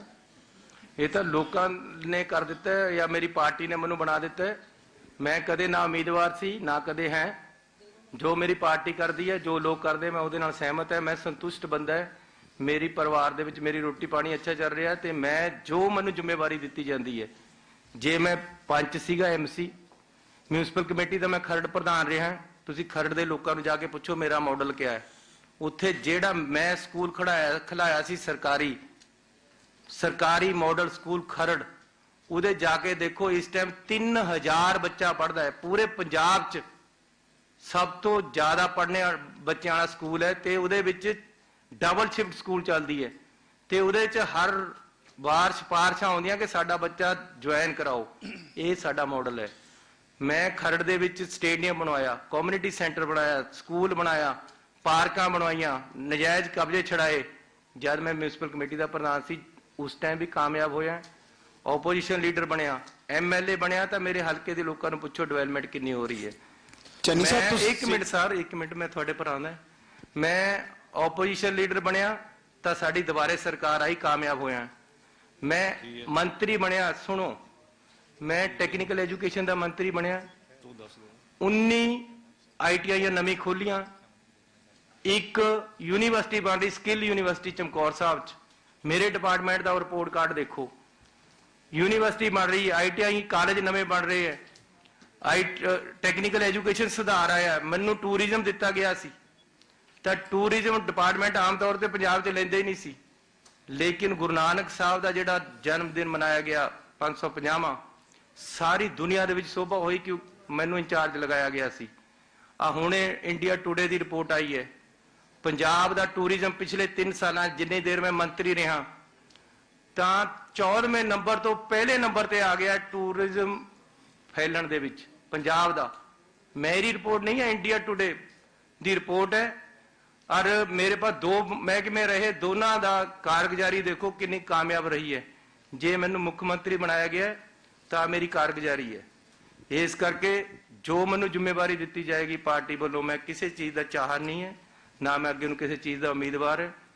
ਜੋ ਮੈਨੂੰ ਜ਼ਿੰਮੇਵਾਰੀ ਪਾਰਟੀ ਲਗਾਉਂਦੀ ਹੈ, ਲੋਕ ਲਗਾਉਂਦੇ ਹੈ, ਮੈਂ ਉਹਨੂੰ ਤਨਦੇਹੀ ਔਰ ਨੇਕ ਨੀਤੀ ਨਾਲ ਨਿਭਾਵਾਂਗਾ। ਚੰਨੀ ਸਾਹਿਬ, ਤੁਸੀਂ ਆਪਣਾ ਪਰਸਨਲ CM ਸਾਹਿਬ ਰਿਪੋर्ट कार्ड भी किसान आंदोलन वहां पर चल रहा है। किसान जो है कोई कह रहे हैं कि MSP पे गारंटी कानून बनना चाहिए। आपके मंत्री हैं जिन्होंने ये एग्रीकल्चर मिनिस्टर, उन्होंने ये कहा है कि हम इस पे MSP के लिए गारंटी कानून बनाएंगे अगर केंद्र सरकार नहीं बनाती है। मैं इस तो भी अगे कह रहा, कल्ला MSP आना ठीक नहीं, पूरा नहीं है। मैं किसान वीरां नूं भी बेनती करना चाहता संयुक्त मोर्चे नूं कि MSP की गारंटी चाहिए है, जरूर ये भी लेनी है, लेकिन असली गारंटी ये है कि वो साडा दाना दाना चक्के करन। ਇੱਥੇ ਜੇ MSP ਕੱਲਾ ਦੇਤਾ, ਦਾਣਾ ਦਾਣਾ ਨਾ ਚੱਕਿਆ ਤਾਂ ਵੀ ਸਾਡਾ ਨੁਕਸਾਨ ਹੋ ਜਾਣਾ ਹੈ। ਇਹ ਬੜਾ ਤਗੜਾ ਟੈਕਨੀਕਲ ਪੁਆਇੰਟ ਹੈ। ਮੈਂ ਕਈ ਸੂਬਿਆਂ ਜਾ ਕੇ ਆਇਆ ਜਿੱਥੇ ਇਹ ਪੂਰਾ ਅਨਾਜ ਨਹੀਂ ਚੱਕਦੇ। ਜੇ ਪੰਜਾਬ ਦਾ ਪੂਰਾ ਅਨਾਜ ਨਹੀਂ ਚੱਕਿਆ, ਆਪਣਾ ਬਹੁਤ ਬੜਾ ਨੁਕਸਾਨ ਹੋ ਜਾਣਾ ਹੈ। ਕੱਲੀ MSP ਪਰ ਨਾ ਰਹਿਣ। ਸੰਯੁਕਤ ਮੋਰਚੇ ਵਾਲਿਆਂ ਨੂੰ ਮੈਂ ਬੇਨਤੀ ਕਰਨਾ ਚਾਹੁੰਦਾ ਕਿ ਗਾਰੰਟੀ ਇਹ ਚਾਹੀਦੀ ਹੈ ਕਿ MSP ਰਹੇਗਾ ਤੇ ਸਾਡੀ ਫਸਲ ਪੂਰੀ ਚੱਕੀ ਜਾਏਗੀ। ਕਿਉਂਕਿ ਐਤਕੀ ਵੀ ਮੈਨੂੰ ਪਤਾ, ਮੈਂ ਦਿੱਲੀ ਜਾਣਾ ਪਿਆ ਤਾਂ CCL ਲਿਮਟ ਮਿਲੀ ਹੈ ਸਾਨੂੰ, ਫਿਰ ਕਿੰਨੀਆਂ ਰਿਸਟ੍ਰਿਕਸ਼ਨਾਂ ਲਗਾਤੀਆਂ। ਲੇਕਿਨ ਇੱਕ ਮੈਂ ਸਾਰੇ ਪੰਜਾਬੀਆਂ ਨੂੰ, ਪੰਜਾਬ ਦੇ ਲੋਕਾਂ ਨੂੰ ਵਧਾਈ ਦੇਣਾ ਚਾਹੁੰਦਾ ਕਿ ਹਰ ਵਾਰ ਕਹਿ ਦਿੰਦੇ ਸੀ ਅਸੀਂ ਪ੍ਰੋਕਿਉਰਮੈਂਟ ਵਧੀਆ ਕਰੀਏ, ਜਿੰਨੀ ਪ੍ਰੋਕਿਉਰਮੈਂਟ ਇਸ ਸਾਲ ਵਧੀਆ ਹੋਈ ਹੈ ਪਿਛਲੇ 20 ਸਾਲਾਂ ਚ ਨਹੀਂ ਇਹੋ ਜਿਹੀ ਹੋਈ। ਮੈਂ ਆਪਣੇ ਅਫਸਰਾਂ ਨੂੰ ਔਰ ਆਪਣੇ ਮੰਤਰੀ ਨੂੰ ਵਧਾਈ ਦੇਣਾ ਚਾਹੁੰਦਾ ਹਾਂ ਔਰ ਲੋਕਾਂ ਨੂੰ। ਕਿਤੇ ਕੋਈ ਹੜਤਾਲ ਨਹੀਂ, ਕਿਤੇ ਕੋਈ ਰਿਜ਼ੈਂਟਮੈਂਟ ਨਹੀਂ, ਨਾ ਬਾਰਦਾਨਾ ਘਟਿਆ, ਨਾ ਲਿਫਟਿੰਗ ਖਰਾਬ ਹੋਈ, ਵਿੱਚ ਨੂੰ ਮੀਂਹ ਵੀ ਪਿਆ ਸੀ ਉਹਨੂੰ ਵੀ ਸੰਭਾਲ ਗਏ। ਇਹ ਹੈ ਅਸਲੀ ਪ੍ਰਸ਼ਾਸਨ ਕਿ ਸਾਡੀ ਪ੍ਰੋਕਿਉਰਮੈਂਟ ਬਿਲਕੁਲ ਸਹੀ ਹੋਈ ਹੈ। ਇਸੇ ਤਰ੍ਹਾਂ ਤੁਸੀਂ ਦੇਖੋ ਗੱਲਾਂ ਤਾਂ ਛੋਟੀਆਂ ਹੈ। ਦੀਵਾਲੀ ਦੇ ਵਿੱਚ ਮੈਂ ਇੰਨੀ ਅਨਾਉਂਸਮੈਂਟ ਕਰੀ ਵੀ ਮੈਂ ਵੀ ਪਟਾਕੇ ਵੇਚਦਾ ਰਿਹਾ। ਮਜਾਲ ਕੇ ਜੇ ਕਿਸੇ ਦੁਕਾਨਦਾਰ ਨੂੰ ਤੰਗ ਕਰਿਆ ਤੁਸੀਂ ਯਾਰ ਪਟਾਕੇ ਵੇਚਣ ਵਾਲੇ ਨੂੰ ਜਾਂ ਖੇਲ ਖਿੱਲਾ ਵਾਲੇ ਨੂੰ ਜਾਂ ਕਿਸੇ ਨੂੰ ਬਾਹਰ ਦੁਕਾਨ ਨਾ ਲਾਉਣ ਦਿੱਤੀ। ਪੰਜਾਬ 'ਚ ਦੇਖੋ ਧੁੰਮਾਂ ਪਈਆਂ, ਲੋਕ ਕਿੰਨੇ ਖੁਸ਼ ਹੈ ਕਿ ਅਜਿਹੀ ਦੀਵਾਲੀ ਕਦੇ ਲੱਗਿਓ ਨਹੀਂ। ਯਾਰ ਛੋਟੀਆਂ ਗੱਲਾਂ ਹੈ। ਗਰੀਬ ਆਦਮੀ ਨੂੰ ਕੰਮ ਕਿਆ ਪੈਂਦਾ ਹੈ? ਆ ਛੋਟੇ ਕੰਮ ਪੈਂਦੇ। ਦੁਕਾਨਦਾਰ ਨੂੰ ਕੰਮ ਕਿਆ ਪੈਂਦਾ? ਛੋਟੇ। ਜੇ ਉਹਨੇ ਦੀਵਾਲੀ 4 ਦਿਨ ਆਪਣੀ ਮਨਾਉਣੀ ਹੈ, ਦੀਵਾਲੀ ਦੇ ਵਿੱਚ ਵੇਚ ਕੇ ਆਪਣੇ ਸਾਲ ਦੇ ਪੈਸੇ ਕਮਾਉਣੇ ਹੈ, ਜੇ ਉਹਦੇ ਵਿੱਚ ਪੁਲਿਸ ਡੰਡੇ ਮਾਰ ਕੇ ਲੈ ਗਈ, ਅੱਧੇ ਪੈਸੇ ਲੈ ਗਈ ਤਾਂ ਕਿਵੇਂ ਚੱਲੂਗਾ? ਇੱਕ ਦੁਕਾਨਦਾਰ ਨੂੰ ਤੰਗ ਨਹੀਂ ਕਰਨ ਦਿੱਤਾ। ਸੀਐਮ ਸਾਹਿਬ ਬਹੁਤ ਧੰਨਵਾਦ। ਇੱਕ ਸਵਾਲ ਹੈ ਜੀ ਇਧਰ ਸੀਐਮ ਸਾਹਿਬ ਇੱਕ ਸਵਾਲ ਹੈ। ਜਿਸ ਤਰ੍ਹਾਂ ਕਿਸਾਨਾਂ ਦੇ ਬਿੱਲ ਰਿਪੀਲ ਹੋ ਗਏ ਨੇ ਤੇ ਇਸੇ ਤਰ੍ਹਾਂ ਜਿਹੜੇ ਕਿਸਾਨ ਲੀਡਰ ਵੀ ਨੇ ਉਹ ਕਹਿ ਰਹੇ ਨੇ ਕਿ ਕਾਂਗਰਸ ਨੇ ਗਰੰਟੀ ਦਿੱਤੀ ਸੀਗੀ ਆਪਣੇ ਮੈਨੀਫੈਸਟੋ ਦੇ ਵਿੱਚ, ਉਹ ਗਰੰਟੀ ਹਾਲੇ ਤੱਕ ਪੂਰੀ ਨਹੀਂ ਹੋਈ ਹੈਗੀ। ਮੈਂ ਤੁਹਾਡਾ ਜਵਾਬ ਉਹਨਾਂ ਨੂੰ ਦੇ ਚੁੱਕਿਆ। ਉਹਨਾਂ ਨੇ ਸੀਐਮ ਸਾਹਿਬ ਮੇਰਾ ਇੱਕ ਸਵਾਲ ਹੈ ਕਿ ਤੁਸੀਂ ਬਹੁਤ ਵੱਡੀਆਂ ਅਨਾਉਂਸਮੈਂਟ ਕਰ ਰਹੇ ਹੋ। ਅਨਾਉਂਸਮੈਂਟ ਨਹੀਂ ਯਾਰ, ਐਲਾਨ ਤੁਸੀਂ ਕਰ ਚੁੱਕੇ ਹੋ ਜਾਂ ਤੁਸੀਂ ਕੰਮ ਕੀਤੇ ਆ, ਨੋਟੀਫਿਕੇਸ਼ਨ ਦਿਖਾਈਆਂ ਤੁਹਾਨੂੰ ਸਾਰੀਆਂ। ਚਲੋ ਕਰਿਆ। ਮੇਰਾ ਇੱਕ ਤੁਹਾਡੇ ਨੂੰ ਸਵਾਲ ਹੈ ਕਿ ਤੁਸੀਂ ਇੱਕ ਗੱਲ ਤਾਂ ਮੰਨ ਲਓ ਯਾਰ ਕਿ ਘਰ ਦੇ ਵਿੱਚ ਚੱਲੀ ਗੱਲ ਚੰਨੀ ਕਰਦਾ ਮਸਲਾ ਹੋ ਗਿਆ ਕਿ ਨਹੀਂ? ਨਹੀਂ ਉਹ ਤਾਂ ਮੈਂ ਮੰਨ ਰਿਹਾ। ਤੁਸੀਂ ਕਨਵਿੰਸ ਹੋ ਸਾਰੇ ਪੱਤਰਕਾਰ। ਚੰਨੀ ਸਾਹਿਬ ਮੇਰਾ ਸਵਾਲ ਅਸੀਂ ਤੁਹਾਨੂੰ 1 ਘੰਟਾ ਸੁਣਿਆ, ਕਾਈਂਡਲੀ 1 ਘੰਟੇ ਜਵਾਬ ਵੀ ਦੇ ਦਿਓ ਜੀ। ਸੀਐਮ ਸਾਹਿਬ ਮੇਰਾ ਸਵਾਲ ਇਹ ਹੈ ਕਿ ਤੁਸੀਂ ਅਕਤੂਬਰ ਤੱਕ ਪੰਜਾਬ ਸਰਕਾਰ ਨੇ 11,113 ਕਰੋੜ ਰੁਪਏ ਦਾ ਕਰਜ਼ਾ ਲਿਆ, ਕਿਉਂਕਿ ਜਿਹੜਾ ਖਰਚੇ ਤੇ ਜਿਹੜਾ ਤੁਹਾਡੇ ਆਮਦਨ ਨੂੰ ਪੂਰਾ ਕਰਨ ਦੇ ਲਈ ਤੁਸੀਂ ਮਾਰਕੀਟ ਤੋਂ ਕਰਜ਼ਾ ਲੈ ਰਹੇ ਹੋ। ਹਰ ਸਾਲ 20,000 ਕਰੋੜ ਦਾ ਕਰਜ਼ਾ ਲੈ ਰਹੇ ਹੋ। 8700 ਕਰੋੜ ਰੁਪਇਆ ਤੁਸੀਂ ਇੰਟਰਸਟ 'ਚ ਪੇ ਕੀਤਾ ਤੇ ਪੰਜਾਬ ਤੇ 3 ਲੱਖ ਕਰੋੜ ਦਾ ਕਰਜ਼ਾ ਹੋਣ ਜਾ ਰਿਹਾ। ਪਰ ਇਹ ਜਿਹੜਾ ਕਰਜ਼ਾ ਲਾਹੂਗਾ ਕੌਣ ਆਉਣ ਵਾਲੇ ਸਮੇਂ ਦੇ ਵਿੱਚ? ਪੰਜਾਬ ਕਿਵੇਂ ਲਾਹੂਗਾ ਇਹ ਕਰਜ਼ਾ? ਵੀਰ ਜੀ ਸਾਨੂੰ ਤਾਂ ਗਿਣਵੇਂ ਮਹੀਨੇ 2-3 ਮਿਲੇ ਹੈ। ਇੱਕ ਲੌਂਗ ਟਰਮ ਪਾਲਿਸੀ ਆਏਗੀ ਅਗਲੀ ਸਰਕਾਰ ਦੇ ਵਿੱਚ ਜਿਹਦੇ ਨਾਲ ਇਹ ਸਾਰੇ ਮਸਲੇ ਹੱਲ ਹੋ ਜਾਣਗੇ। ਇੱਕ ਅੱਛੀ ਪਾਲਿਸੀ, ਇੱਕ ਅੱਛਾ ਮਾਡਲ ਬਣੇਗਾ। ਖਾਸ ਤੌਰ ਤੇ ਮੇਰਾ ਧਿਆਨ ਐਜੂਕੇਸ਼ਨ ਔਰ ਹੈਲਥ ਵੱਲ ਹੈ। ਇਹ ਸਾਰੇ ਐਜੂਕੇਸ਼ਨ ਜੇ ਵਧੀਆ ਹੋਏਗੀ ਤਾਂ ਸਾਡੇ ਦੇਸ਼ ਸੂਬੇ ਨੇ ਤਰੱਕੀ ਕਰਨੀ, ਹੈਲਥ ਜੇ ਵਧੀਆ ਹੋਏਗੀ ਤਾਂ ਇਹਦੇ ਵਾਸਤੇ ਜਦੋਂ ਪੂਰਾ ਟਾਈਮ ਮਿਲੇਗਾ ਉਦੋਂ ਇੱਕ ਲੌਂਗ ਟਰਮ ਪਾਲਿਸੀ ਲਿਆ ਕੇ ਸਾਰਾ ਮਸਲੇ ਸਹੀ ਤਰੀਕੇ ਨਾਲ ਚਲਾਵਾਂਗੇ। ਸੀਐਮ ਸਾਹਿਬ ਪੂਰਾ ਪੰਜਾਬ ਦੇ ਸਿਆਸੀ ਲੀਡਰ ਔਰ ਪੰਜਾਬ ਪੁਲਿਸ ਮਾਣ ਕਰਦੀ ਆਈ ਹੈ ਕਿ ਜੇ ਪੂਰੀ ਦੁਨੀਆ ਦੇ ਵਿੱਚ ਅੱਤਵਾਦ ਖਤਮ ਕੀਤਾ ਤੇ ਪੰਜਾਬ ਪੁਲਿਸ ਨੇ ਕੀਤਾ। ਜੇ ਦੇਸ਼ ਦੇ ਬਾਰਡਰ ਸੇਫ ਨੇ ਤੇ ਉਹ ਪੰਜਾਬੀ ਗੱਭਰੂਆਂ ਕਰਕੇ ਸੇਫ ਨੇ, ਚਾਹੇ ਉਹ ਗਲਵਾਨ ਦੀ ਘਾਟੀ ਹੋਵੇ ਚਾਹੇ ਸਿਆਚਨ ਦਾ ਬਾਰਡਰ ਹੋਵੇ। ਪਿਛਲੀ ਸਰਕਾਰ, ਜਿਸ ਸਰਕਾਰ ਦੇ ਤੁਸੀਂ ਕੈਬਨਿਟ ਮਿਨਿਸਟਰ ਰਹੇ ਨੇ, ਕੈਪਟਨ ਅਮਰਿੰਦਰ ਸਿੰਘ ਦੀ ਸਰਕਾਰ ਦੇ ਵਿੱਚ ਐਡੀ ਕੀ ਪਿਛਲੀ ਸਰਕਾਰ ਉਹ ਕੈਪਟਨ ਅਮਰਿੰਦਰ ਸਿੰਘ ਦੀ ਮਜਬੂਰੀ ਕਿ 20 ਸੂਬਿਆਂ ਦੇ ਬਾਹਰੋਂ ਮੁੰਡੇ ਚੁੱਪ ਚਪੀਤੇ ਲਿਆ ਕੇ ਇੱਥੇ ਭਰਤੀ ਕੀਤੇ ਗਏ। ਕੀ ਬਤੌਰ ਮੁੱਖ ਮੰਤਰੀ ਪੰਜਾਬੀ ਗੱਭਰੂਆਂ ਤੇ ਵਿਸ਼ਵਾਸ ਨਹੀਂ ਰਹਿ ਗਿਆ ਪੰਜਾਬ ਸਰਕਾਰ ਨੂੰ ਜਾਂ ਚਰਨਜੀਤ ਸਿੰਘ ਚੰਨੀ ਨੂੰ? ਮੇਰੀ ਗੱਲ ਸੁਣੋ, ਚਰਨਜੀਤ ਸਿੰਘ ਚੰਨੀ ਨੂੰ ਪੂਰਾ ਮਾਣ ਵੀ ਹੈ, ਵਿਸ਼ਵਾਸ ਵੀ ਹੈ ਪੰਜਾਬ ਦੇ ਗੱਭਰੂਆਂ ਤੇ। ਔਰ ਕੱਲ ਮੇਰੇ ਪਾਸ ਲੱਖਾ ਸਿਧਾਣਾ ਜੀ ਆਏ ਸੀ, ਮੈਨੂੰ ਉਹਨਾਂ ਨੇ ਆ ਗੱਲ ਦੱਸੀ ਸੀ ਜਿਹੜੀ ਤੁਸੀਂ ਦੱਸੀ ਹੈ। ਮੈਂ ਅੱਜ ਫਾਈਲ ਮੰਗਾ ਲਈ ਹੈ, 2-4 ਦਿਨਾਂ 'ਚ ਨਿਤਾਰਾ ਕਰ ਦਾਂਗੇ। ਸੀਐਮ ਸਾਹਿਬ ਕਰ ਦਾਂਗੇ, ਜਿਹੜੀ ਤੁਹਾਡੀ ਭਾਵਨਾ ਪੂਰੀ ਕਰ ਦਾਂਗੇ। ਪੰਜਾਬ ਦੇ ਵਿੱਚ ਪੰਜਾਬੀ ਨੌਜਵਾਨਾਂ ਨੂੰ ਹੀ ਨੌਕਰੀ ਮਿਲੇਗੀ। ਇਹ ਚੀਜ਼ ਵਾਸਤੇ ਕਾਨੂੰਨ ਐਸਾ ਬਣਾ ਦਾਂਗਾ ਕਿ ਅੱਗੇ ਤੇ ਬਾਹਰ ਦੇ ਬੰਦੇ ਨਹੀਂ ਲੱਗਣਗੇ, ਔਰ ਮੈਂ ਬਣਾ ਰਿਹਾ। ਤੇ ਦੂਸਰਾ ਜਿਹੜੇ ਆਹ ਇਧਰੋਂ ਉਧਰੋਂ ਲਿਆ ਕੇ ਕੈਪਟਨ ਨੇ ਆਪਣੀ ਸਿਕਿਉਰਿਟੀ 'ਚ ਰੱਖ ਲਏ, ਉਹਨਾਂ ਦੀ ਫਾਈਲ ਮੰਗਾ ਲਈ ਹੈ, ਉਹਨਾਂ ਦੀ ਛੁੱਟੀ ਕਰ ਦਾਂਗੇ।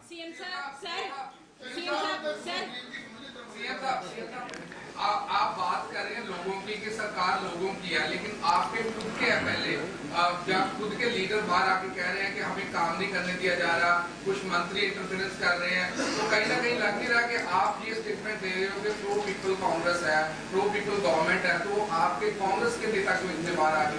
मुझे नहीं पता किसने कहा स्पेसिफिकली आपको। कई बार ये डेमोक्रेटिक सिस्टम है, तो किसी एमएलए का साथ वाले एमएलए से कोई विवाद हो सकता है, वो छोटी बात है, हल हो जाएगी। सीएम साहब ਪਹਿਲਾ ਸਵਾਲ ਇੱਕ ਆ ਗਿਆ ਬਾਅਦ ਵਿੱਚ ਸਵਾਲ ਇੱਕ ਇਸ ਤੋਂ ਬਾਅਦ ਤੁਸੀਂ ਸਵਾਲ ਇੱਕ ਪਹਿਲਾਂ ਆ ਵੀ ਗਿਆ ਹਲਕਾ ਜਿਹਾ ਜਿਵੇਂ ਤੁਸੀਂ ਗੱਲ ਕਹੀ ਹੈ ਸਾਰੇ ਪੰਜਾਬ ਦੇ ਲੋਕ ਬੜੇ ਖੁਸ਼ ਨੇ ਖਾਸ ਕਰਕੇ ਤੁਹਾਡੀ ਪਾਰਟੀ ਦੇ ਲੀਡਰਾਂ ਨਾਲ ਗੱਲ ਕਰੀ ਦੀ ਬਹੁਤ ਖੁਸ਼ ਨੇ ਵੀ ਖੱਪਾ ਦੂਰ ਹੈ ਪਰ ਜਦੋਂ ਤੁਸੀਂ ਕੋਈ ਐਲਾਨ ਕਰਦੇ ਜੀ ਤੇ ਤੁਹਾਡਾ ਪ੍ਰਧਾਨ ਨੌਕਰੀ ਬਹੁਤ ਕਹਿੰਦਾ ਜਦੋਂ ਤੁਸੀਂ ਕਹਿੰਦੇ ਜੇ ਵੀ ਖਜ਼ਾਨਾ ਭਰਿਆ ਤੇ ਤੁਹਾਡਾ ਪ੍ਰਧਾਨ ਕਹਿੰਦਾ ਖਜ਼ਾਨਾ ਖਾਲੀ ਹੈ ਜਦੋਂ ਤੁਸੀਂ ਕਹਿੰਦੇ ਜੀ ਐਸਟੀਐਫ ਦੀ ਰਿਪੋਰਟ ਜਿਹੜੀ ਹੈ ਹਾਈ ਕੋਰਟ 'ਚ ਫਸੀ ਹੈ ਤੇ ਪ੍ਰਧਾਨ ਇਹ ਸਵਾਲ ਕਰਦਾ ਕਿ ਗਲਤ ਕਹਿੰਦੇ ਆ ਹਾਈ ਕੋਰਟ ਨੇ ਆਦੇਸ਼ ਦਿੱਤੇ ਤੁਸੀਂ ਕਾਰਵਾਈ ਕਰ ਸਕਦੇ ਨੇ ਇਹਦੇ ਨਾਲ ਕਿੰਨਾ ਕੁ ਨੁਕਸਾਨ ਹੋ ਰਿਹਾ ਪਰ ਮੈਂ ਪਹਿਲਾਂ ਵੀ ਉਹਨਾਂ ਨੂੰ ਤੁਹਾਡੀ ਗੱਲ ਦਾ ਜਵਾਬ ਦਿੱਤਾ ਹੈ ਅੱਜ ਸਾਰੇ ਗੱਲਾਂ ਕਲੀਅਰ ਹੋਈਆਂ ਉਹਨਾਂ ਨੂੰ ਵੀ ਹੋ ਜਾਣਗੀਆਂ ਸਾਰਾ ਮਸਲਾ ਹੱਲ ਹੋ ਜਾਏਗਾ ਹਾਂਜੀ ਸਰ ਜਦੋਂ ਤੁਸੀਂ ਤਕਨੀਕੀ ਸਿੱਖਿਆ ਮੰਤਰੀ ਸੀ no he is my elder brother मैं ਉਹਦੀ ਪੂਰੀ ਰਿਸਪੈਕਟ ਕਰਦਾ he is our party president and we are working under the party ऐसी पार्टी दियां जो नीतियां ਉਹਨਾਂ ਨੂੰ ਲਾਗੂ ਕਰਨਾ ਮੇਰਾ ਫੰਡਾ ਬਿਲਕੁਲ ਕਲੀਅਰ ਹੈ सीएम सर ਹਾਂਜੀ ਉਹ ਉਹਨਾਂ ਨੂੰ ਬੋਲ ਲੈਣ ਤੋਂ ਫਿਰ ਉਹ ਲੜ ਪੂਗੇ ਮੇਰੇ ਨਾਲ ਪਤਾ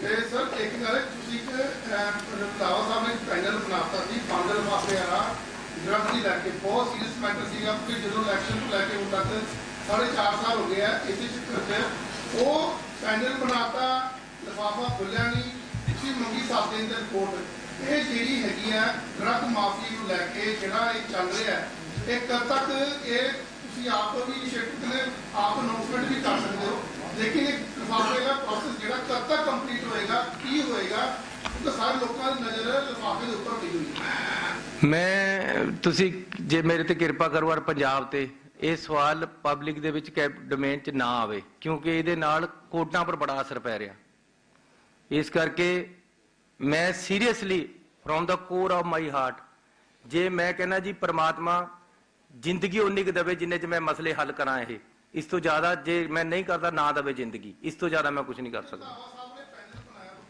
ਮੈਂ ਫੇਰ ਰਿਕੁਐਸਟ ਕਰ ਰਿਹਾ ਵੀਰ ਜੀ ਇਹ ਇੰਨਾ ਸੈਂਸਿਟਿਵ ਇਸ਼ੂ ਹੈ ਸਾਡੀ ਐਸੀ ਕੋਈ ਵੀ ਗੱਲ ਕਰਦੇ ਸਾਡੇ ਆਪਣੇ ਲੀਡਰ ਵੀ ਬਿਆਨ ਦਿੰਦੇ ਤਾਂ ਉਹਦੇ ਨਾਲ ਕੋਰਟਾਂ ਤੇ ਸਾਨੂੰ ਅਸਰ ਪੈ ਰਿਹਾ ਸਾਡੇ ਅਗਲੇ ਕਹਿੰਦੇ ਜੀ ਇਹ ਤਾਂ ਪਤਾ ਨਹੀਂ ਹੁਣ ਮੈਂ ਇਹਦੇ ਬਾਰੇ ਨਾ ਹੀ ਬੁਲਾਓ ਤੁਸੀਂ ਪਰ ਮੈਂ ਇੱਕ ਤੁਹਾਨੂੰ ਕਹਿਣਾ ਚਾਹੁੰਦਾ ਕਿ ਮਸਲੇ ਮੈਂ ਹੱਲ ਅਸੀਂ ਕਰਾਂਗੇ ਸਾਡੇ ਹੋਮ ਮਿਨਿਸਟਰ ਸਾਹਿਬ ਬੈਠੇ ਦਿਨ ਰਾਤ ਲੱਗੇ ਹੋਏ ਕਰਾਂਗੇ ਮਸਲੇ ਹੱਲ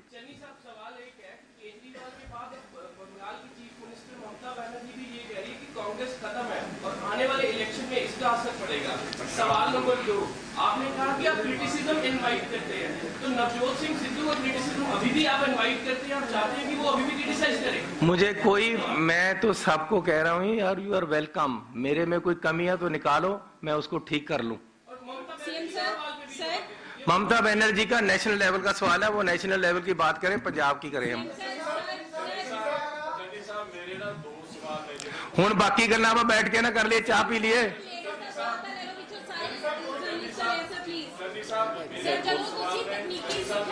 ਉਹ ਪਿਛਲੇ ਬੰਦੇ ਉੱਠ ਗਏ ਪਤਾ ਕਿਆ ਹੁੰਦਾ ਕਈ ਵਾਰ ਗਾਉਣੇ ਵਾਲਾ ਲੱਗਿਆ ਵਾ ਹੁੰਦਾ ਪਿਛਲੇ ਉੱਠਣ ਲੱਗ ਜਾਂਦੇ ਫਿਰ ਗਾਉਣੇ ਵਾਲੇ ਨੂੰ ਸਮਝਣ ਲੱਗ ਜਾਣਾ ਚਾਹੀਦਾ ਵੀ ਹੁਣ ਗੱਲ ਖਤਮ ਹੋ ਗਈ ਤੁਹਾਡਾ ਬਹੁਤ ਧੰਨਵਾਦ ਆਓ ਚਾਹ ਪੀਏ ਸਾਰਿਆਂ ਦਾ ਬਹੁਤ ਬਹੁਤ ਧੰਨਵਾਦ